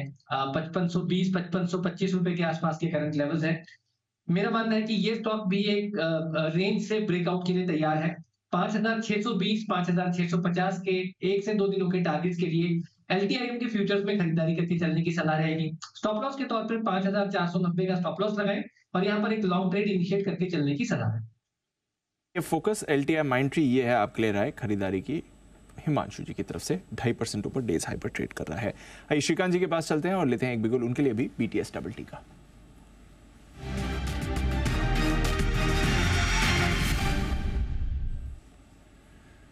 बताएं श्रीकांत जी। बिल्कुल, तो देखिए यहाँ पे डिक्सन टेक्नोलॉजी, यहाँ पे ऐसा लग रहा है कि एक साइडवेज कंसोलिडेशन जो चल रहा था उसी में से एक वापस टेक्निकल ब्रेकआउट बन रहा है और अपवर्ड ब्रेकआउट ये बनते जा रहा है। तो नेक्स्ट लेवल जो देखने रहेंगे वो तकरीबन रहेंगे 5600 से लेकर 5700 के, जो एक काफी अच्छा एक मैं कहूंगा कि रिस्क रिवॉर्ड रेशियो ट्रेडर्स को दे रहा है। तो करंट लेवल से डिक्सन टेक्नोलॉजी को लॉन्ग करें जो 5430 के करीब ट्रेड कर रहा है। स्टॉप लॉस हमें यहाँ पे रखना पड़ेगा एट 5300 का, यानी कम से कम 125 रुपए का स्टॉप लॉस रखना पड़ेगा, लेकिन टारगेट्स 5600 और 5700 के रख सकते हैं। खरीदारी करें, डिक्सन टेक्नोलॉजीज यहां से अच्छे मूवमेंट के लिए हो रहा है तैयार। आइए एक स्टॉक जहां पर आज अच्छा मूवमेंट दिख रहा है PCBL, यहां पर अच्छी तेजी बनी हुई है, क्या है वजह एक बार जान लेते हैं। नुपुर है हमारे साथ तैयार, नुपुर बताइए क्या हो गया यहाँ पर। बिल्कुल, जेम फाइनेंशियल ने कवरेज की शुरुआत की है खरीदारी के राय के साथ, 290 रुपए का लक्ष्य दिया और काफ़ी पॉजिटिव यहाँ पे कमेंट्री जेम फाइनेंशियल की तरफ से आती हुई दिखी है PCBL पे। उनका मानना है कि लिथियम आयन बैटरी के लिए कार्बन ब्लैक सप्लाई जो यूज़ होती है, जो कार्बन ब्लैक यूज़ होता है उसकी सप्लाई के लिए कंपनी तैयारी करी है, इस पर लगी हुई है, इसकी रिसर्च एंड डेवलपमेंट जारी है और 2030 तक लिथियम आयन बैटरी में कार्बन ब्लैक की जो डिमांड होगी, जो मांग होगी वो 4 गुना से ज़्यादा बढ़ती हुई नज़र आ सकते हैं। तो बड़ी अपॉर्चुनिटी PCBL के लिए सामने आती हुई नजर आ रही है कार्बन ब्लैक की सप्लाई को लेकर।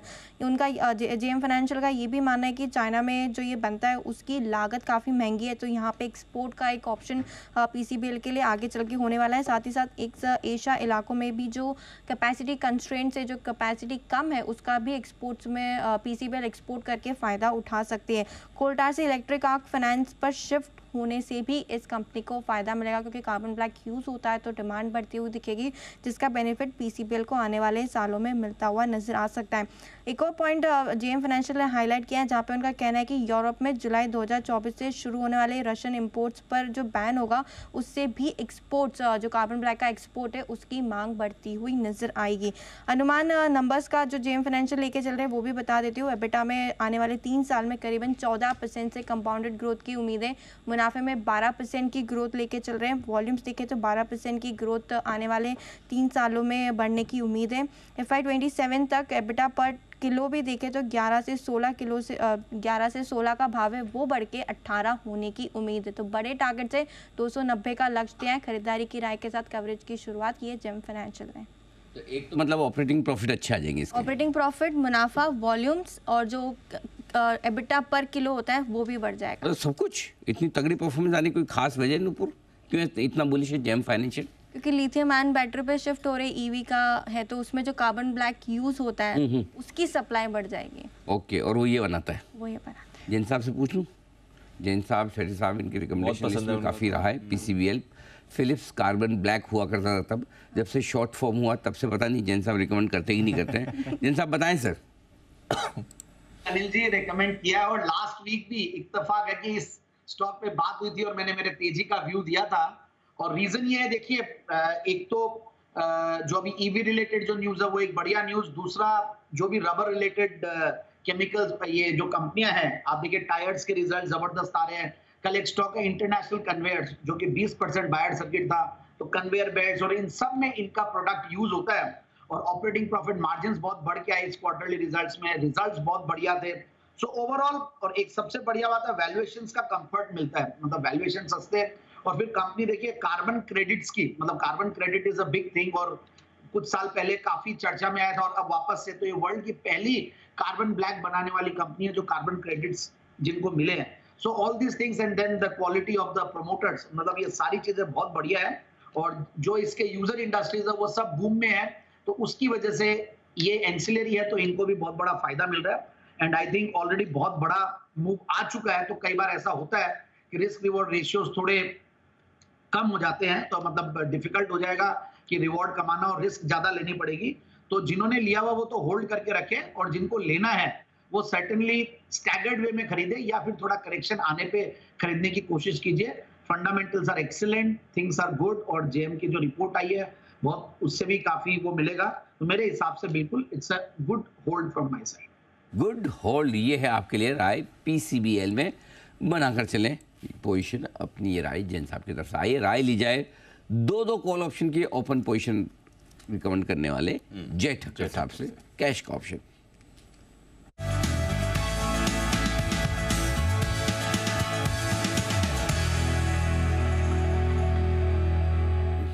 जय, स्वागत है आपका। हम चाहते तो आपको थोड़ा जल्दी भी ले सकते थे, जिन साहब से राय नहीं लेते PCBL पे क्या फ़र्क पड़ता, ठीक है ना। मैंने सोचा फिर भी थोड़ा इंतजार करवाया जाए जब तक डे हाई पर ना पहुँचे बैंक निफ्टी भी और निफ्टी भी। तो आपके स्वागत के लिए हमने थोड़ा टाइम दिया। निफ्टी डे हाई पर है, बैंक निफ्टी 44,400 पर आ चुका है, कल का हाई पार करता हुआ। दोनों आपके कॉल ऑप्शन भरपूर प्रॉफिट में है।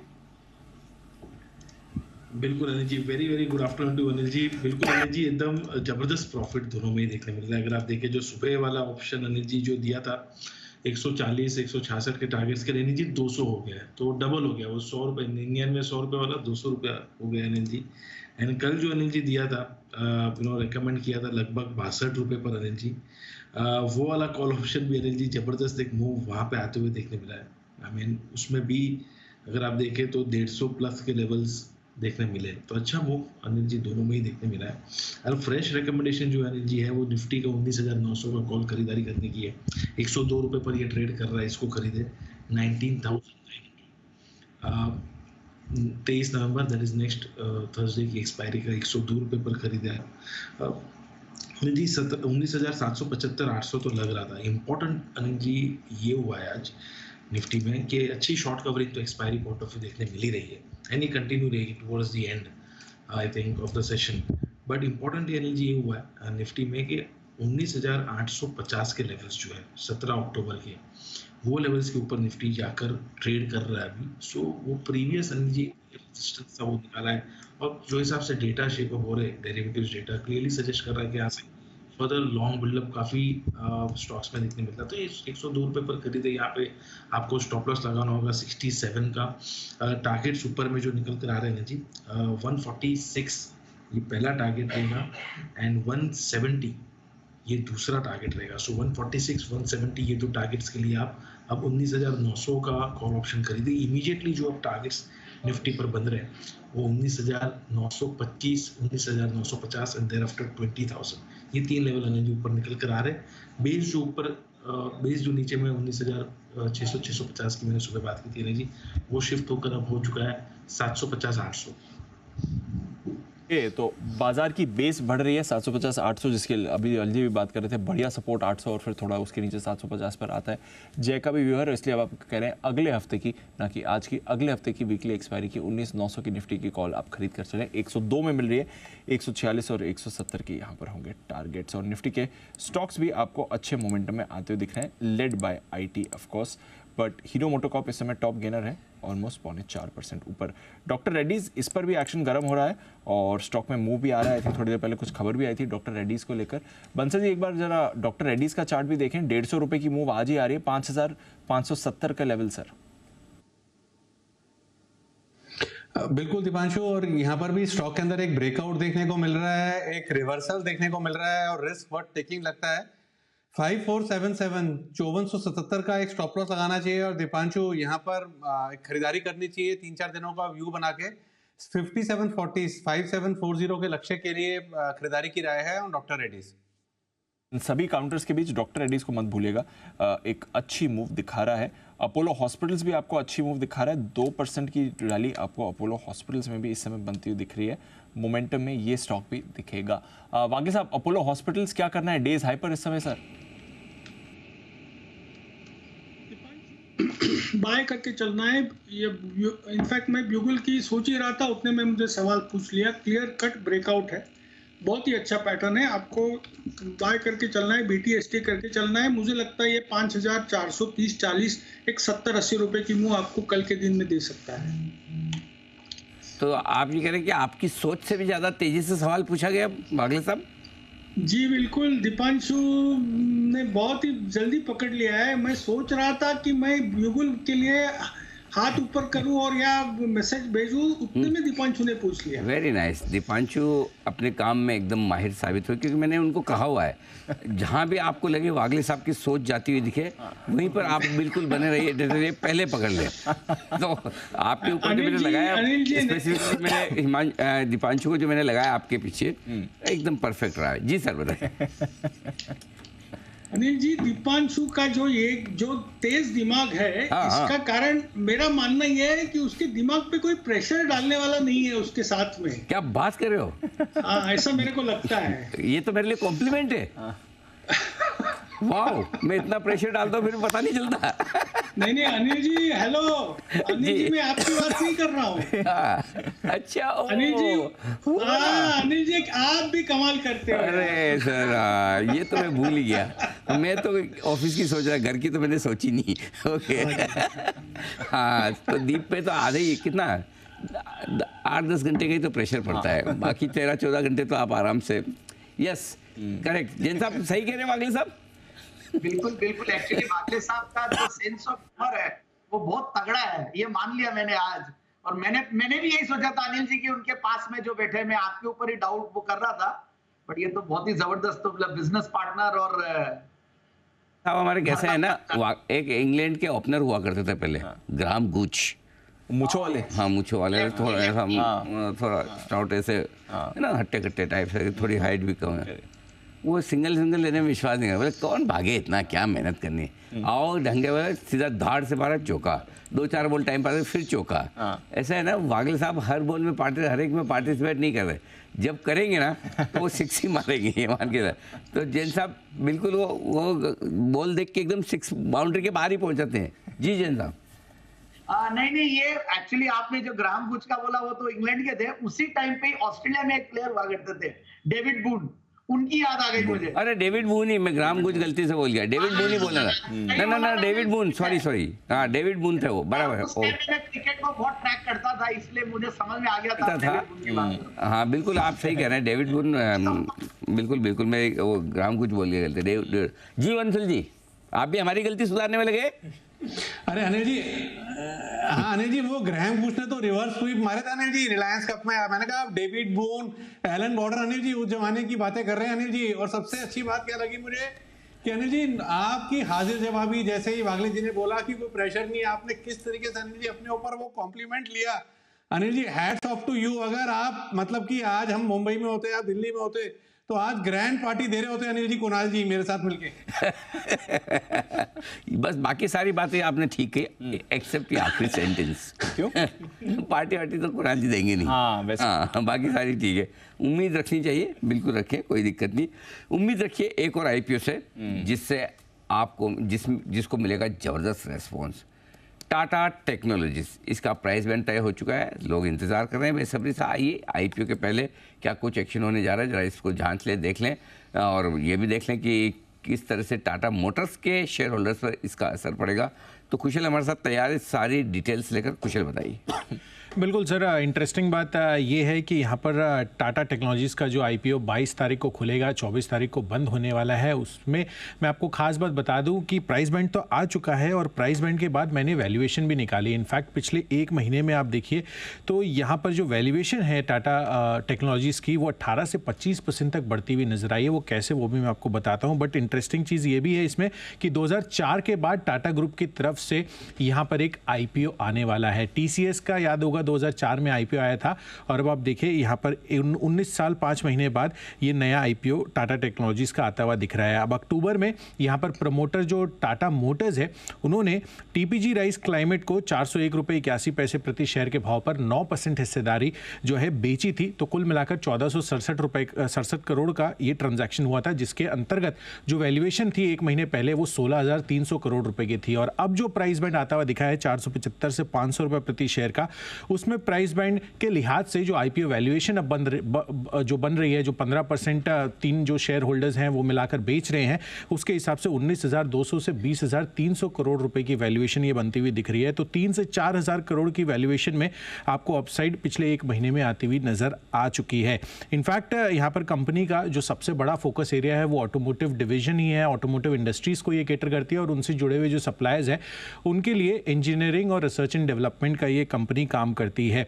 इनफैक्ट अभी प्रेस कॉन्फ्रेंस भी हुई थी दोपहर में जिसको मैंने अटेंड किया था। करीबन 12,500 एम्प्लॉयज़ हैं अब इनके और 19 अब ग्लोबल डिलीवरी सेंटर्स इनके हो चुके हैं। अब इंटरेस्टिंग टाटा मोटर्स के लिए क्या है, टाटा मोटर्स के शेयर धारकों के लिए इसमें ओएफएस का जो 10% हिस्सा है ये टाटा मोटर्स के एलिजिबल शेयर धारकों को उपलब्ध किया जाएगा, जिसमें अधिकतम जो बिड अमाउंट है वो 2 लाख रुपए तक की हो सकती है। एलिजिबल शेयर होल्डर्स में पब्लिक इक्विटी शेयर धारक होंगे, जिसमें इंडिविजुअल हो या एचयूएफ हो वो पार्टिसिपेट कर सकते हैं। एंड ऑफ कोर्स यहाँ पर जो टाटा मोटर्स डीवीआर के शेयर धारक हैं, जो ए ऑर्डिनरी शेयर्स बोलते हैं, वो भी इसमें शामिल होते हुए नजर आएंगे। एंड ये कंप्लीटली जो आईपीओ है ये ओएफएस के जरिए ही किया जाएगा, तो कंपनी के पास पैसा नहीं आ रहा है, सेलिंग शेयर होल्डर्स है। एंड टाटा मोटर्स के लिए इंटरेस्टिंग बात यह है कि आगे चलकर जो इनका ओवरऑल डेट स्ट्रक्चर है वो ये रिड्यूस करते हुए नजर आएंगे, ये टाटा टेक्नोलॉजीज में अपनी और फर्दर हिस्सेदारी बेचकर। तो इस वजह से टाटा टेक्नोलॉजीज के लिए ये खास बातें हैं जो मैं आपके लिए लेकर आया हूँ। बिल्कुल, और अनिल जी ने आज सुबह आपको एक हिंट तो दे ही दिया कि तैयार हो जाइए इस आईपीओ में पैसा लगाने के लिए। पूरी डिटेल एनालिसिस हम करेंगे भी, बट एक्शन रहेगा, बिल्कुल रहेगा। 22 तारीख को इसका आईपीओ खुलने वाला है, हम पूरा एनालिसिस करेंगे। लेकिन ऐसा कमी देखने को मिलता है, आईपीओ के पहले ही हम आपको मैनेजमेंट को सुनवा भी देते। तो टाटा ग्रुप से पहली बार 19 साल के बाद कोई आईपीओ आ रहा है। क्या कुछ खास है इस आईपीओ में, आइए सुनाते हैं हम आपको कंपनी के सीईओ और एमडी वॉरेन हैरिस के साथ जिस के एग्जीक्यूटिव एडिटर स्वाति खंडेलवाल की खास बातचीत। The first IPO from the group after 19 years. That's been a long time, and the market has evolved quite a bit ever since. So, initial, what's the sense you have? Well, it's certainly a great privilege to be endorsed by the group in this particular way, and to follow in the footsteps of what's happened with companies like TCS. So we feel a huge debt of responsibility and duty to the group, and we're very much committed to making sure that we fulfil the trust that is the trust and confidence that's been extended in us. Sure, and the question that everyone has on their minds on what is it that they will get out of this IPO. I mean, people are obviously watching out. They're very excited. They want to invest. They want to hear it from you. What's in for them? We're in a very, very exciting space. We're in the global engineering, research and development market. It's a fast-growing space. The overall market is about $2 trillion. The addressable space for engineering service providers like ourselves is about $100 billion.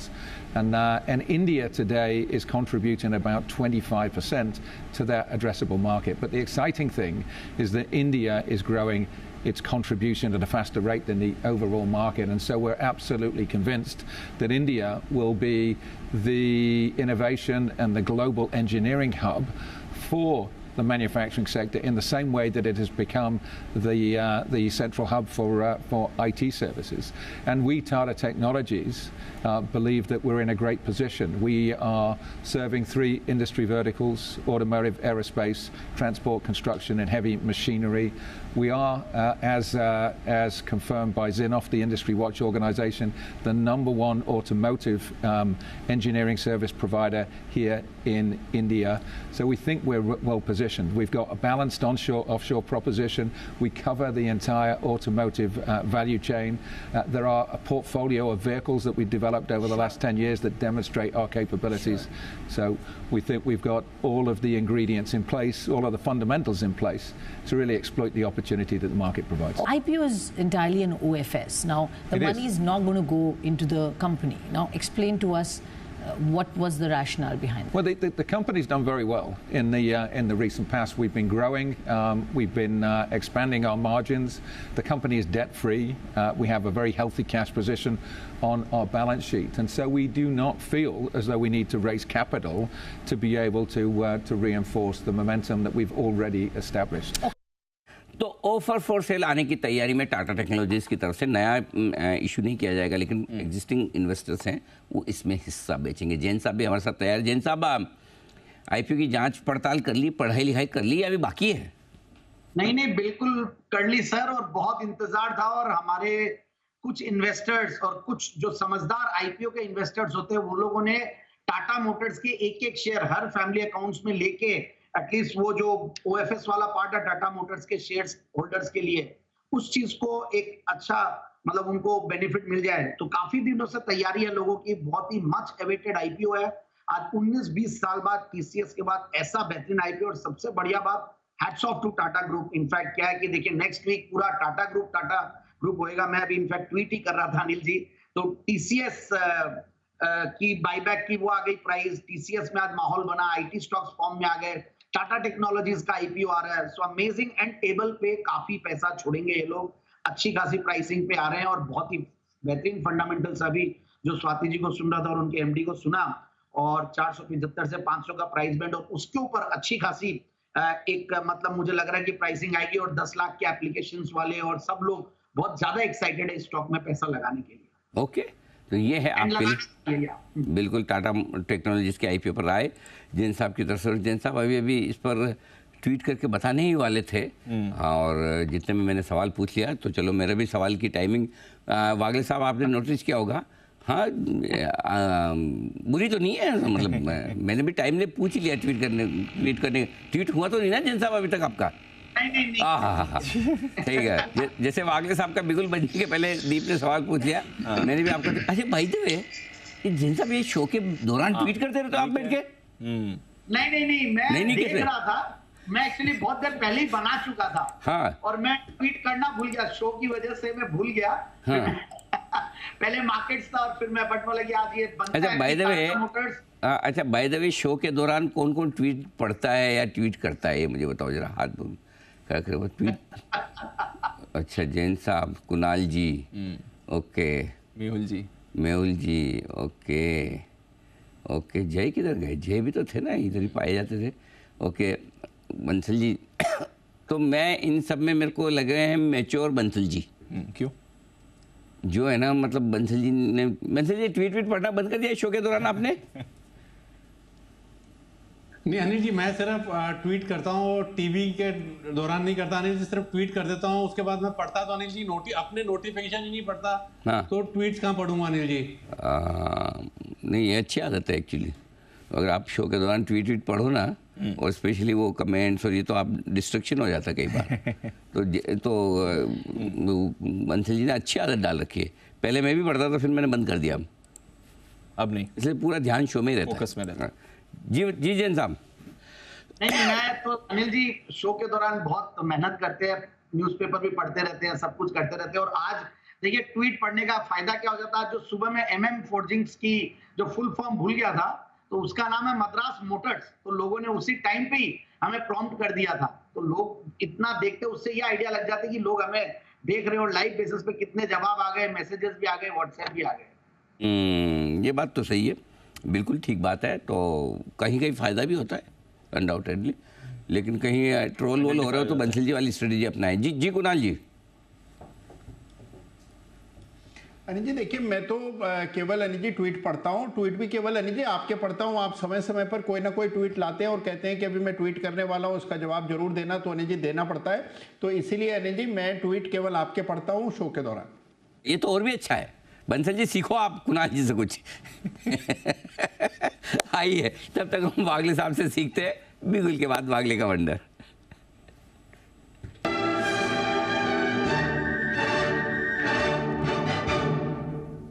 जी वागले साहब।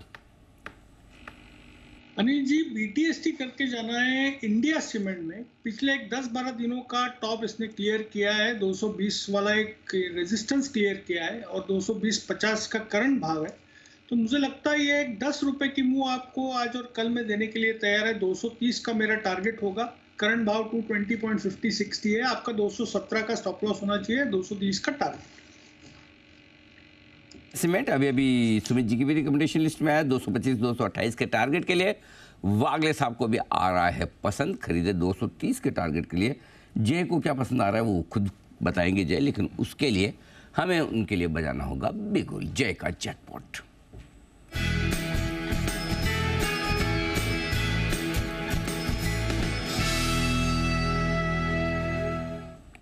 जय जी बताइए जी। अनिल जी पहले तो मैं अनिल जी वो tweet वाले आप जो बात कर रहे थे उस पर थोड़ा कमेंट करूंगा। अनिल जी बिल्कुल मैं मार्केट के दौरान अनिल जी थोड़ा अपडेट करता हूं। अगर कोई निफ्टी बैंक निफ्टी का अनिल जी हमारा कॉल होता है तो उस पर अपडेट कर देता हूं।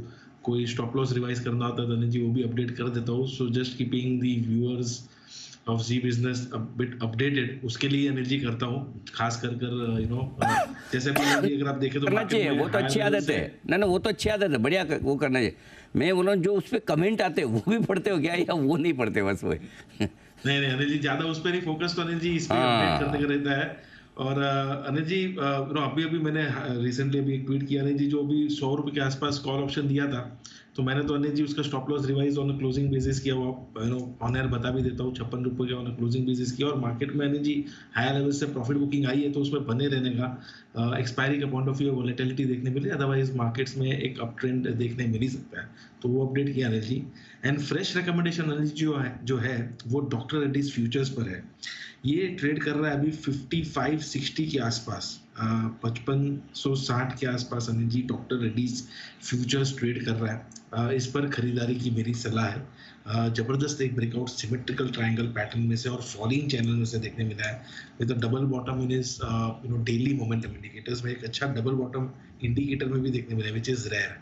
सो यहाँ पे एनर्जी स्टॉप लॉस लगाना होगा 54.75 का, और टारगेट ऊपर में जो बनकर आ रहे हैं, फर्स्ट टारगेट विल बी 5700 5700 का, और दूसरा टारगेट बनेगा 5760 का। सो ये दो टारगेट्स के लिए लगभग अगर अदिल जी आप देखेंगे तो 200 पॉइंट का एक अपसाइड पोटेंशियल टारगेट है, एंड स्टॉप लॉस करीब 75 पॉइंट का है। तो इट्स मोर देन 1:2, ऑलमोस्ट 1:3 का रिस्क बन जाएगा। तो डॉक्टर रेड्डीज खरीदने आप 5760 के टारगेट के लिए। आइए बढ़ते आगे, और अब वक्त है सुमित जी से मुलाकात करने का।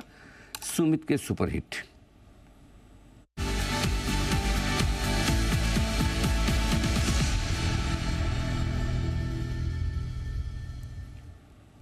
बताएं सुमित जी। अनिल जी मेरे पास एक सेल कॉल अभी रडार पे आया है। बैंकिंग स्टॉक्स में मेरे को थोड़ा सा दबाव देखने को मिला है अभी जस्ट 15-20 मिनट के अंदर। तो जो एक सेल साइड का स्टॉक अभी मेरे रडार पे आया है उसका अभी फ्यूचर्स में भाव चल रहा है 1030, 1031, 1030, 1031 का अभी भाव है। स्टॉक का नाम है एक्सिस बैंक। एक्सिस बैंक के अंदर दबाव देखने को मिला है। कल भी ऊपरी लेवल से सेलिंग प्रेशर था, आज भी दबाव देखने को मिला है, और कल का और परसों का लो जस्ट अभी ब्रेक करने को तैयार है। एक्सिस बैंक के अंदर मेरे को लग रहा है कि यहाँ से प्रॉफिट बुकिंग देखने को मिलेगा, तो बिकवाली करके चलने का सलाह रहेगा। 1044, 1045 ये स्टॉक का ऊपर में रेजिस्टेंस है। 1045 के स्टॉप लॉस से एक्सिस बैंक में बिकवाली करके चलने का सलाह रहेगा। नीचे में जो टारगेट देखने को मिल सकते हैं, पहला टारगेट 1015 का, दूसरा टारगेट 2-3 दिनों के लिए 1005 का। तो एक्सिस बैंक में बिकवाली करें 1045 के स्टॉप लॉस से 1015, 1005 के टारगेट्स के लिए। 1015 और 1005 के टारगेट के लिए एक्सिस बैंक पर बिकवाली। आज का पहला sale call, in fact I think पिछले 2 दिनों का पहला सेल कॉल आपके सामने आते हुए दिख रहा है, कर्टसी ऑफ सुमित जी। यहाँ पर थोड़ी वीकनेस आ सकती है एक्सिस बैंक में, बट एक स्पेस जो काफी एक्टिव है बाजार में, चावल शेयर्स, यहां पर एक्शन दिख रहा है और स्पेशली सुबह ये सारे काउंटर्स काफी एक्टिव हो रहे थे।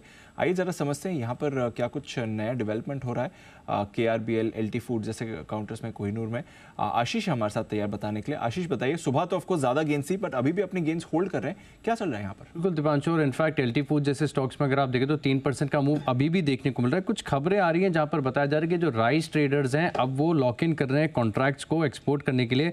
5 लाख मेट्रिक टन के जो एक्सपोर्ट्स के लिए बासमती राइस के हैं, इसके लिए करार हो गया और जो भाव हुआ है वो करीब 1000 से लेके $1100-1500 के आसपास प्रति मेट्रिक टन के देखने को मिले।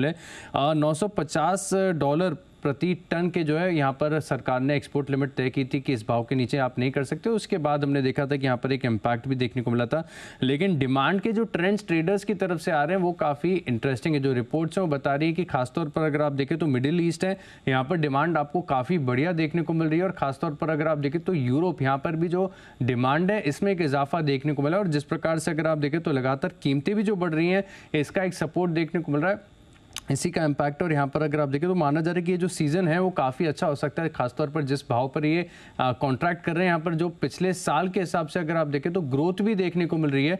तो इसी के चलते हम देख रहे हैं कि जो प्रमुख जो स्टॉक्स हैं, राइस स्टॉक्स, मिसाल के तौर पर KRBL, LT food, Chamanlal Sethia, ये सारे स्टॉक्स में आज आपको एक्शन नज़र आ रहा है। तो राइस स्पेस में थोड़ा एक्शन दिख रहा है। एक बार जैन साहब से भी इस पर राय लेंगे। जैन साहब, बीच में एक्सपोर्ट रेस्ट्रिक्शंस आ गई थी इनके लिए, अब थोड़ी राहत की बात भी आ रही है, कोई राय देंगे सर इस पे? हमारा कनेक्शन टूट गया, दोबारा जैन साहब से कनेक्ट करते हैं। जैन साहब, एक बार राइस स्पेस पर आपकी राय लेना चाहूंगा। एक्सपोर्ट्स इनके बढ़ते हुए दिख रहे हैं सर? नहीं, बिल्कुल राइस स्पेस की तीनों कंपनियों की खास बात यह है कि जरूर मैं थोड़ा सा भी वो जो इजराइल और वो इश्यूज चल रहे हैं और ईरान इश्यूज चल रहे थे, तो थोड़ा सा डर जरूर आता है इन स्टॉक्स को, मैं इसलिए रेकमेंड वैसे नहीं किया था। बट ओवरऑल इन कंपनियों में बहुत बढ़िया बात यह है कि इनके फंडामेंटल्स बढ़िया है, सस्ते वैल्यूएशंस पे है और प्रॉफिट्स काफी अच्छा कमाते हैं और ऊपर के लेवल से अब करेक्ट हुए हैं, तो इसीलिए एक बाउंस बैक का एक अच्छा मौका है। एंड मैं देख रहा था इसमें चमनलाल सेठिया पर्टिकुलरली, KRBL और चमनलाल और ये तीनों जो नाम आ रहे हैं, LT फूड्स, उनमें से मुझे चमनलाल सेठिया मैंने पहले भी जैन साहब के जेम्स में कवर किया हुआ है और नीचे के लेवल से काफी चला हुआ स्टॉक भी है और फंडामेंटली और टेक्निकली दोनों बढ़िया है ये स्टॉक और रिजल्ट्स भी बढ़िया आए थे। हालांकि छोटी है साइज में KRBL के सामने company, but still I feel कि Chamanlal Sethia is one of the best picks in the stock sector. Chamanlal Sethia, ये जैन साहब को पसंद आ रहा है, इस पर रखिए नजर। स्टॉक्स मूवमेंट आपको दिखा रहे हैं। थोड़ा इस समय ऊपर से आपको प्रेशर भी आते हुए दिख रहा है। बैंक निफ्टी में एक सडन डिप आया है, 100 पॉइंट ऊपर से बैंक निफ्टी अब आपको फिसलते दिख रहा है, 44,100 पर आ गया। तो सडन डिप बैंक्स में आया है और उसकी वजह से आप देख रहे हैं निफ्टी पर भी प्रेशर दिख रहा है। निफ्टी भी अब आपका 19,750 के नीचे आ गया, 19,735 हुआ। तो पिछले 5 मिनट में बैंक्स में एक भारी भरकम गिरावट आई है। एक्सिस बैंक पर अभी आपके लिए सुमित जी का सेल कॉल आ गया था, but across the board bank Nifty में थोड़ी सेलिंग हुई है और उससे निफ्टी पर प्रेशर थोड़ा एक्सपायरी का इंटरेस्ट दिख रहा है। दीप बढ़िया एक्शन आता हुआ दिखा है, क्योंकि सुबह हम खुले फ्लैट, उसके बाद नीचे घटने के बाद वापस एक अच्छी रिकवरी आई है और ऊपरी स्तर से लगभग 100 पॉइंट, निचले स्तर से अगर आप देखेंगे दीप 200 पॉइंट मार्केट बढ़ा है और ऊपरी स्तर से 100 पॉइंट घटा भी है। सेम सिचुएशन बैंक निफ्टी 44,150 से बढ़कर 44,425 तक पहुंचा है, 420 तक, और वहाँ से वापस 44,100। तो थोड़ी वॉलेटिलिटी होती दिख रही है और ये अच्छी बात भी है। और इसलिए मैं कह भी रहा था कि अच्छा है, मार्केट की जो स्पीड है ना, हर लेवल पर बाइंग और सेलिंग का मौका मिल रहा है, तो आपका कन्विक्शन टेस्ट करता है। जिसको भरोसा है वही खरीदेगा, वही बेचेगा, तो अच्छी बात है, बढ़िया है। इंपॉर्टेंट सपोर्ट लेवल के आसपास आने दे, वहाँ पर आपको खरीदारी करनी है, मौका मिलेगा, फिर से मौका मिलेगा। कहाँ है पहला लेवल? 19,675, ठीक है, 675-700 ये पहला लेवल है जहाँ पे आपको खरीदारी करनी है। नोट कर लीजिए, यहाँ से 35 पॉइंट नीचे 19,675, 19,700 यहाँ है, तो पहला मौका यहाँ खरीदारी करने का है। इसके ठीक नीचे 19,600, 625 है, अगर वहाँ आया तो और ऐड कीजिए, 2 जगह ले रहा है आपको। ऊपर मैंने 19,840 बोला ही था, थोड़ा और ऊपर गया 875, कभी कभी होता है, लेकिन जिनका शॉर्ट का लेवल है उनका भी 840 तक 850 तक शॉर्ट करने की हमने बात की थी, और 900 का स्टॉप लॉस था, वो ट्रिगर नहीं हुआ। 775 से 850 सुबह शॉर्ट कॉल भी था कि करना ही चाहिए, दोनों तरफ का काम हो रहा है, इसलिए अब नीचे की रेंज में जहाँ आ रहा है वहाँ लेना चाहिए। बैंक निफ्टी 44,050 पहला एंट्री पॉइंट है, आप यहाँ खरीद सकते हैं। नीचे में 43,800-900 आएगा तो और ऐड करना है, 2 टुकड़ों में लीजिए। अब जो ऊपर से नीचे आया इसमें आपको लेना है, डरना नहीं है ना। Got it sir. भले आपको कल लेना है कल लो, भाई मैं 3-15 पे क्या लूँ, मैं तो कल ही देखूंगा, कोई दिक्कत नहीं, कल अलग बात है। आजकल तो मौका रोज देता है मार्केट, सुबह लो भले कल ले लो, कल ले ली, कोई दिक्कत नहीं, लेकिन ठीक है, कोई टेंशन वाली बात नहीं। ठीक है, कोई टेंशन वाली बात नहीं, बट एक सडन डिप जरूर आया था, बैंक से सेलिंग शुरू हुई थी जिस पर निफ्टी पर भी असर पड़ा। अब यहाँ से और खराब नहीं होनी चाहिए। आखिरी 15 मिनट है, आइए बैंक से बेनिफिट अपडेट ले लेते हैं आशीष के साथ।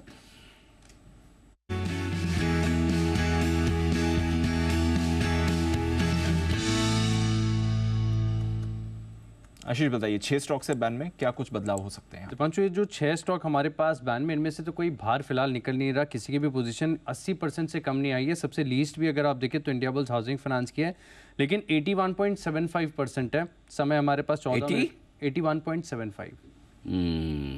ओके, तो ये तो बाहर चांस कम है, लेकिन एंट्री करने के लिए जो दो बैंक बाहर निकले थे आज पूरी तरीके से प्रयास कर रहे हैं और अच्छी पोजीशन है। इनफैक्ट जब रिफ्रेश करके देखा तो 2 नहीं, अब हमारे पास 3 स्टॉक हैं जो बैन में एंट्री करने जा रहे हैं। पहला बता देता हूँ, चंबल फर्टिलाइजर 110% हो गई है मार्केट वाइड पोजीशन लिमिट, 95% के आंकड़े को काफ़ी अच्छे तरीके से क्रॉस कर दिया है। मनप्पुरम यहाँ पर है 105% और इंडिया सीमेंट्स यहाँ पर भी अगर आप देखें तो कुछ 1 मिनटों में पोजीशन तेज़ी से बढ़ी, अभी 99.34% हो गई है टोटल, 95% को इसने भी क्रॉस कर दिया। तो 3 स्टॉक है आपके पास फ्रेश एंट्री करने के लिए, चंबल फर्टिलाइजर, मनप्पुरम और इंडिया सीमेंट, जहाँ पर बाकी के जो 6 स्टॉक हैं वो तो बैन में बने ही रहेंगे। वाह, एक दिन के लिए बाहर आए दोनों वापस अंदर, और साथ में इंडिया सीमेंट भी लेके जा रहे हैं। गजब, चलो तो बिल्कुल बढ़िया तैयारी।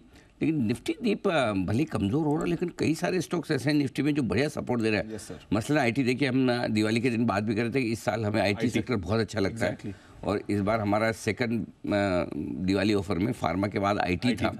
2.5% टीसीएस, 2.5% इन्फोसिस, ये मजबूत होता दिख रहा है। बजाज फाइनेंस का भी हमने शॉर्ट कॉल लिया था, हालांकि खुला हमारे टारगेट के आसपास ही था वहीं पर, लेकिन 7,300 का मैंने इसलिए स्टॉप लॉस भी दिया था कि अगर उसके ऊपर निकले तो आप एग्जिट भी करें, तो मेंटेन करें आप डिसिप्लिन के तौर पर। नीचे बेचने की राय भी मना की थी, मैंने कहा गैप से खुल रहा है तो आप मत बेचिए, ऊपर ही बेचिए 7,200 के आसपास, और 7,300 का स्टॉप लॉस रखिए। तो अगर आपने शॉर्ट किया भी है तो आपको स्टॉप लॉस के तौर पर 100 पॉइंट का स्टॉप लॉस समझ के अपनी पोजीशन को काट लेना चाहिए, सिंपल सी चीज़ है। तो ये अभी तक आपके लिए पूरा का पूरा अपडेट है। बहुत इंटरेस्टिंग ट्रेड आखिरी मिनटों में बाजार में होता हुआ दिख रहा है। ओके, तो ये है आपके लिए बाजार का एक्शन। बाय द वे, बारिश हो गई कोलकाता में अनिल जी, तो मैच थोड़ी देर के लिए बैकफुट पर। मैच का स्कोर देखा, बहुत बढ़िया, 4-4-4 साउथ अफ्रीका 44 पे 4 और भी 14। वाह, गजब हो रहा है। कल 400 बने थे, आज यहाँ पर 44 बने। कलकत्ता से काफ़ी गहरा संबंध रखने वाले कुणाल जी से पूछा है, कुणाल जी कलकत्ता में इस वक्त बारिश का मौसम है? जी बिल्कुल अनिल जी, बारिश हो रही है, और अनिल जी बारिशें अभी और चलेंगी अनिल जी, ऐसा लोगों का अनुमान है अनिल जी। अभी कलकत्ता से ही मैं किसी से बात कर रहा था तो कह रहे हैं कि बारिश चल रही है वहाँ पर। हाँ, नहीं वो तो चल रही हो तो सबूत है, लेकिन जनरली इस वक्त बारिश होती नहीं है। पता नहीं, आजकल समझ नहीं आता, देश भी इतना बड़ा है ना, किसी भी वक्त किसी भी कोने में कोई किसी तरह का मौसम बदल सकता है। जी बंसल जी। नहीं अनिल जी, कुछ नहीं, गलती से हाथ ऊपर हो गया था अनिल जी। वाह बंसल जी हमारे मजे ले रहे हैं इनके लिए, गलती से नहीं हुआ बंसल जी, मैं देख रहा था आपको, जिस हिसाब से आपने किया लग तो ऐसे रहा तो जानबूझ के ही किया है। दीप, आपको नहीं लगा था? मेरे को करा तो जानबूझ के था अनिल जी, लेकिन मैं जो बोलने वाला था अनिल जी, वो बाउंसर मेरे पर ही आ जाता आपका। अब परफेक्ट है। हाँ। मेरी रीडिंग इतनी गलत कैसे हो सकती है? तो बंसल जी एक्सेप्ट कर लिया बंसल जी ने, क्या तो जान रहे। ठीक है बंसल जी, इस बार हमारी बाउंसर नहीं, स्लो डिलीवरी है, अगली बार बाउंसर मारेंगे।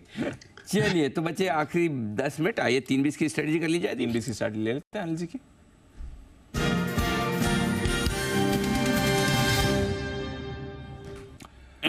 ग्लोबल मार्केट्स में कुछ ज़्यादा खराब नहीं हुआ जी। डाउ फ्यूचर्स वहीं का वहीं है, नैस्डैक फ्यूचर्स वहीं का वहीं है, S&P फ्यूचर्स वहीं का वहीं है, कुछ ज़्यादा बदलते हुए यहाँ पर दिखा नहीं है ज़्यादा।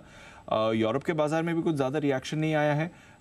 रुपया डॉलर भी उन्हीं लेवल्स के आसपास है, कच्चा तेल भी उन्हीं लेवल्स के आसपास है, तो कुछ ज़्यादा एक्शन हुआ नहीं है। बताएं सर क्या करना है? थोड़ा आज इंपॉर्टेंट डेटा आएगा यूएस में शाम को, उनका housing data, industrial production data आएगा, कुछ रिटेल नंबर्स भी आएंगे, तो थोड़ा बाजार रिएक्ट कर सकते हैं। 2 फेड के स्पीकर्स भी आई थिंक आज शाम बात करने वाले। बताएं क्या करके जाना है सर? परफेक्ट है मार्केट। नीचे से देखेंगे तो आप 100 पॉइंट ऊपर है, ऊपर से देखेंगे तो 100 पॉइंट नीचे है, 100-125 नीचे से ऊपर है, 100-125 ऊपर है, बीच में बंद हो रहे हैं और 19,700 के ऊपर की क्लोजिंग किसी हिसाब से खराब नहीं है। मूड खराब मत कीजिए। हर रोज आप ये चाहें कि एकदम डे लो पे खुले डे हाई पे बंद हुए, तो ऐसा हो नहीं सकता और होना भी नहीं चाहिए।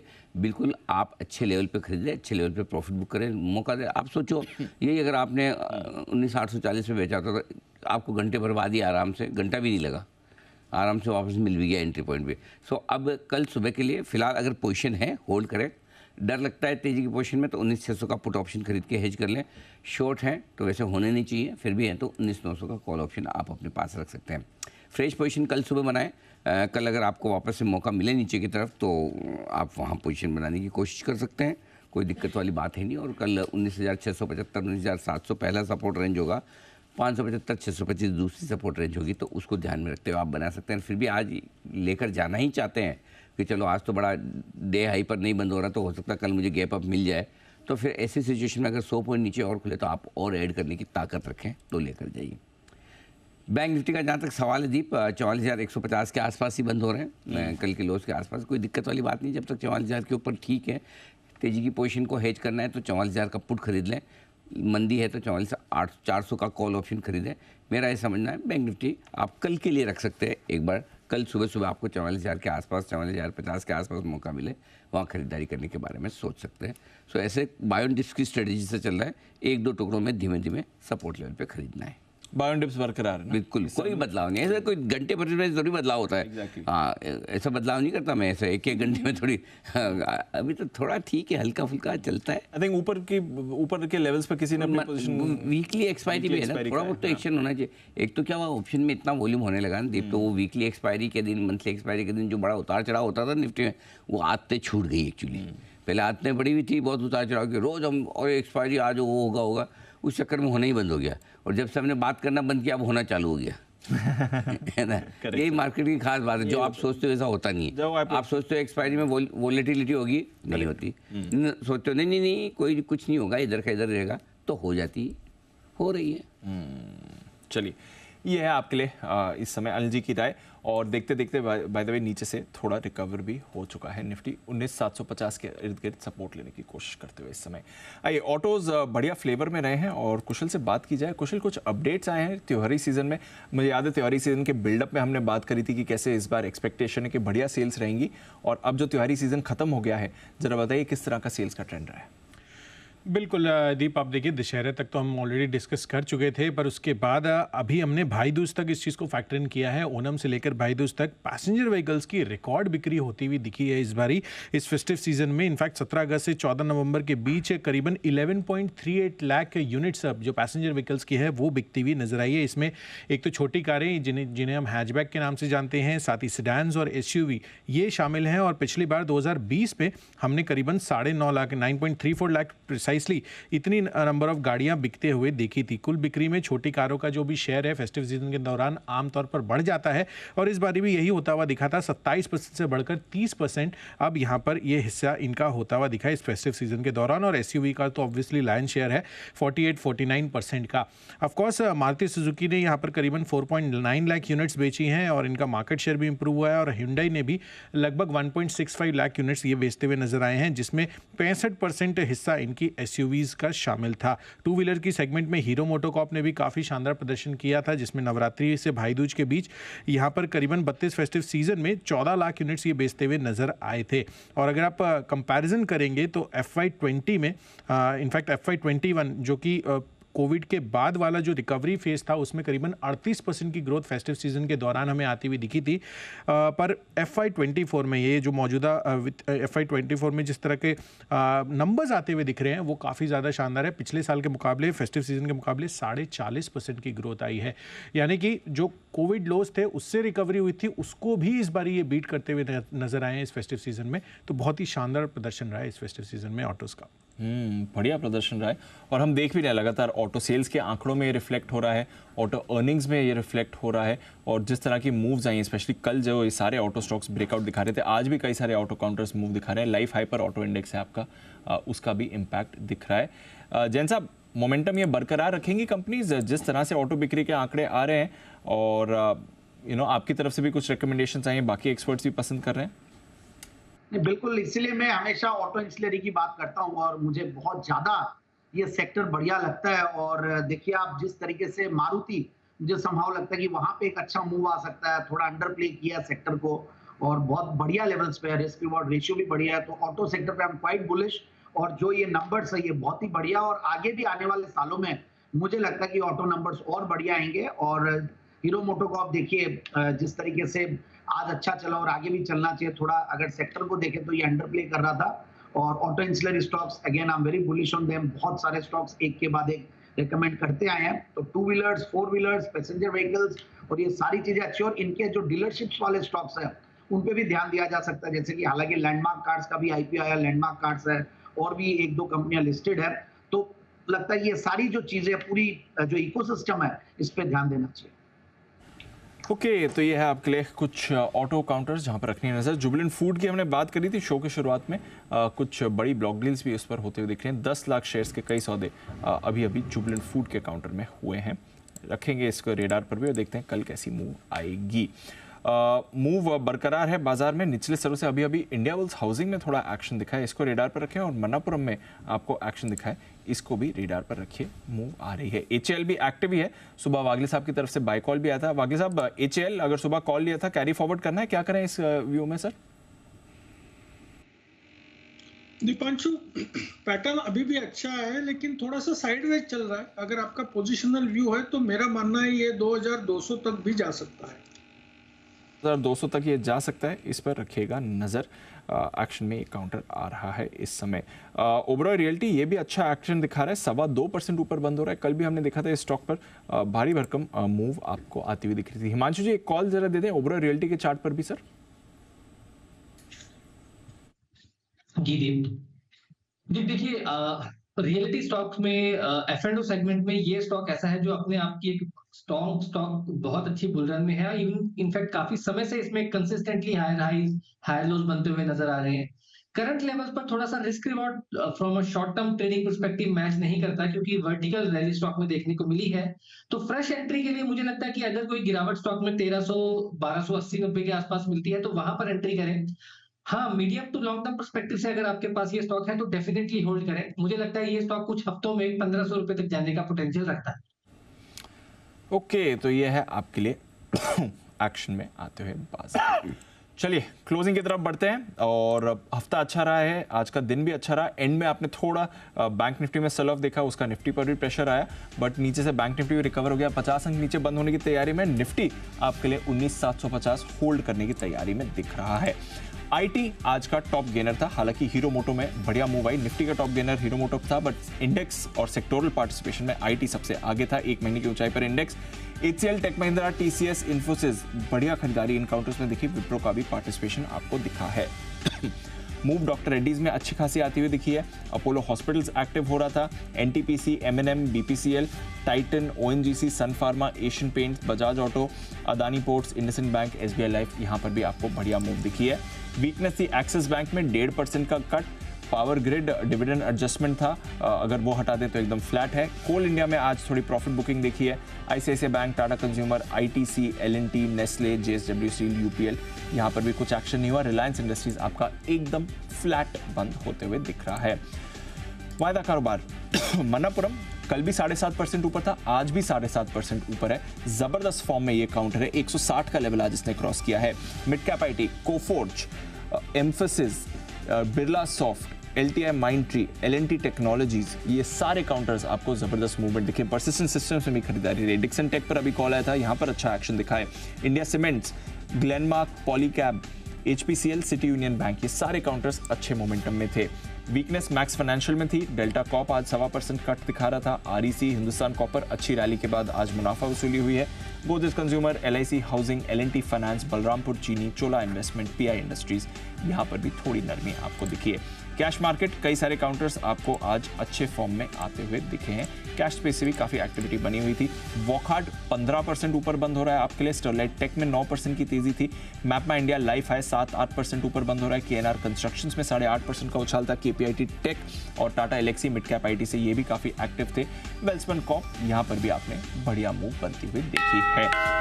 Towards the end Anil ji, नया life high mid cap index, नया life high small cap index पर बनते हुए दिख रहा है। निफ्टी भी 19,750 के ऊपर क्लोजिंग दे रहा है। बैंक निफ्टी थोड़ा 50 अंक नीचे 44,150 पर आपको बंद होते हुए इस समय दिख रहा है सर। तो ये है आपके लिए प्रोविजनल क्लोजिंग। हरे निशान में Nifty, small cap mid cap index नए लाइफ हाई पर, और साथ ही साथ बैंक निफ्टी हल्के से लाल निशान। नॉट बैड, क्या खराबी, कुछ भी नहीं, नथिंग।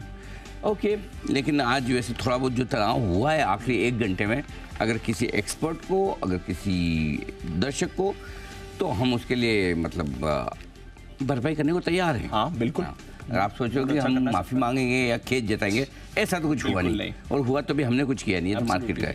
हम सिर्फ आपका वो दुख दर्द दूर कर सकते हैं। तैयार है हमारे सारे एक्सपर्ट्स।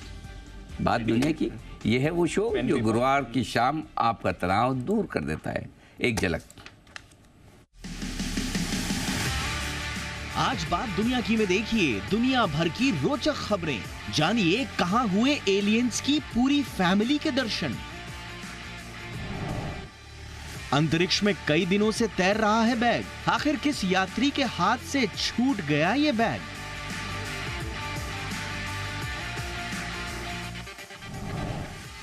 सुनाएंगे कहानी एक ऑफिस की, जहां बॉस ने गेम खेलते कर्मचारी को पकड़ा तो उल्टा बॉस को ही कोर्ट ने सुना दी सजा। जानिए 43 करोड़ की लॉटरी पर कहां लगी रिश्तेदारों की नजर कि रातों रात कंगाल हो गई महिला। और बताएंगे 18 बोतल बियर पीकर जंगली सुअर ने कहां मचाया उत्पात। देखिए बात दुनिया की आज शाम 4:26 पर, सिर्फ जी बिजनेस पर। समझ तो सकता हूं मैं कि 18 बोतल बियर पीने के बाद किस जंगली सुअर ने कहाँ उत्पात मचाया होगा। इस स्टोरी में आप सबका इंटरेस्ट जरूर होगा अनडाउटेडली, लेकिन आप कोई भी हाथ में खड़ा करेंगे हाँ मेरा इसमें इंटरेस्ट है। जिसमें भी इंटरेस्ट है बताएं जी। कुणाल जी। अनिल जी, मेरा तो अनिल जी इस बात में इंटरेस्ट है कि सुअर ने अनिल जी अगर इतना उत्पात मचाया, अगर भालू ने पी लिया अनिल जी इतना बियर, तो बाजार का क्या हाल होगा? तो अनिल जी भालू कहाँ उत्पात मचाएगा, इसमें रुचि है अनिल जी मेरी। देखो इतनी बियर पीने के बाद पक्का यकीन मानिए सुअर ने वो काम नहीं किया होगा जिसके लिए वो बना हुआ है। हाँ। तो अगर बियर और तो भालू भी पी लेगा तो भालू वो काम नहीं करेगा जिसके लिए वो उसे जाना जाता है। मतलब मंदी तो नहीं करेगा, एक बार पिला के देखे काम तेजी वाले ही करेगा, तो बिल्कुल चिंता ना करें। और किसी को कोई स्टोरी पसंद आती हुई दिख रही है? जी बंसल जी।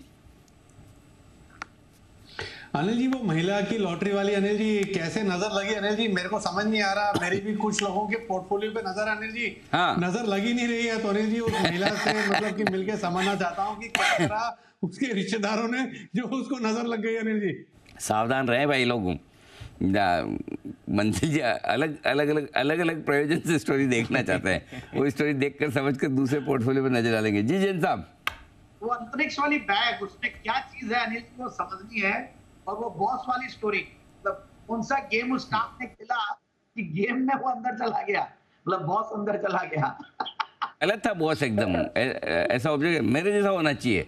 मैं हमेशा सबको प्रोत्साहित करो, खेलो बहुत खेलो। हाँ जाओ खेला करो, मैदान में जाओ, मैदान में अपने केबिन में देखो, डेस्क पे देखो, कुछ ना कुछ खेलते रहा करो। नतीजे में कितना प्रोत्साहित करता हूँ तो हम कभी मना नहीं करते खेलने के लिए, खेलते रहो, खेलो इंडिया खेलो, बड़ी इंटरेस्टिंग है। गेम खेलते पकड़ा उसी को सजा, और एम्प्लॉय पकड़े गया बॉस को सजा, ये बढ़िया है। हाँ, अगर आप लोगों को भी अपने किसी बॉस से किसी तरह की पुरानी रिश्तेदारी निभानी हो तो आइडिया आप समझ ही गए होंगे। गेम खेल, पहले स्टोरी देखे, गेम खेलते हुए पकड़े जाए, किसी न किसी ऐसी कोशिश करें कि बेस्ट बॉस देख ले, और उसके बाद अगर बॉस ने भी देख लिया जी बिजनेस और वो आपको ना पकड़ने की कोशिश करे तो किसी न किसी तरीके से आपको पकड़े, फिर आपको बताइए आपकी मनपसंद बात क्या होने वाली। फाइनल फिगर्स, फाइनल नंबर्स आपके लिए लगभग 90 पॉइंट ऊपर 19,765 पर निफ्टी की समाप्ति, 40 अंक नीचे बैंक निफ्टी बंद होता हुआ दिख रहा है, 300 पॉइंट ऊपर सेंसेक्स से। Mid cap small cap share में भी शानदार तेजी। विदा लेने का वक्त सभी महानुभावों का बहुत बहुत धन्यवाद आज क्लोजिंग शो में हमारा साथ देने के लिए।